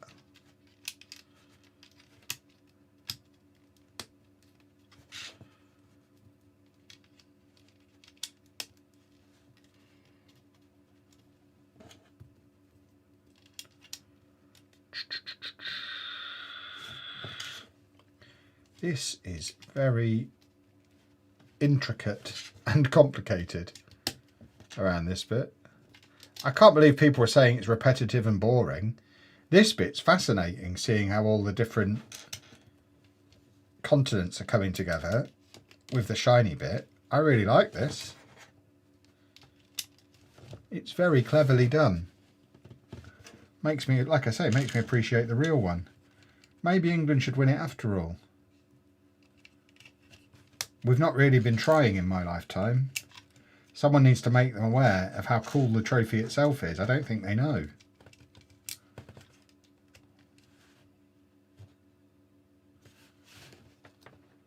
Is that right? That looks right. So now this goes... I've got to get them on the right side.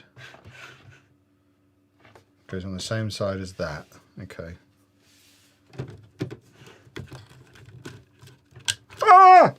Where did you ping from? Probably there, I want to say. It'll be fine.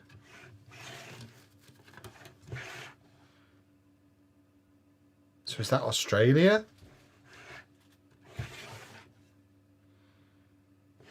I don't know what's where. Thanks for saying it's complicated. It was my first set in 20 years and took me ages. Yeah, oh yeah.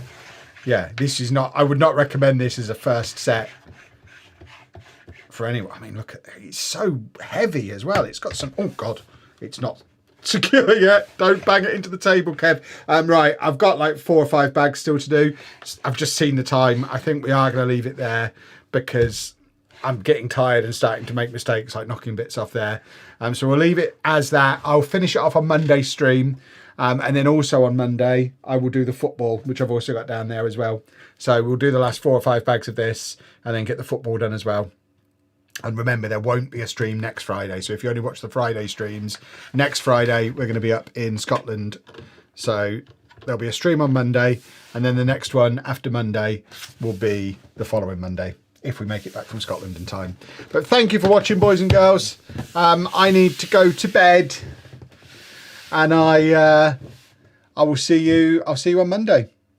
Toodle pip, boys and girls.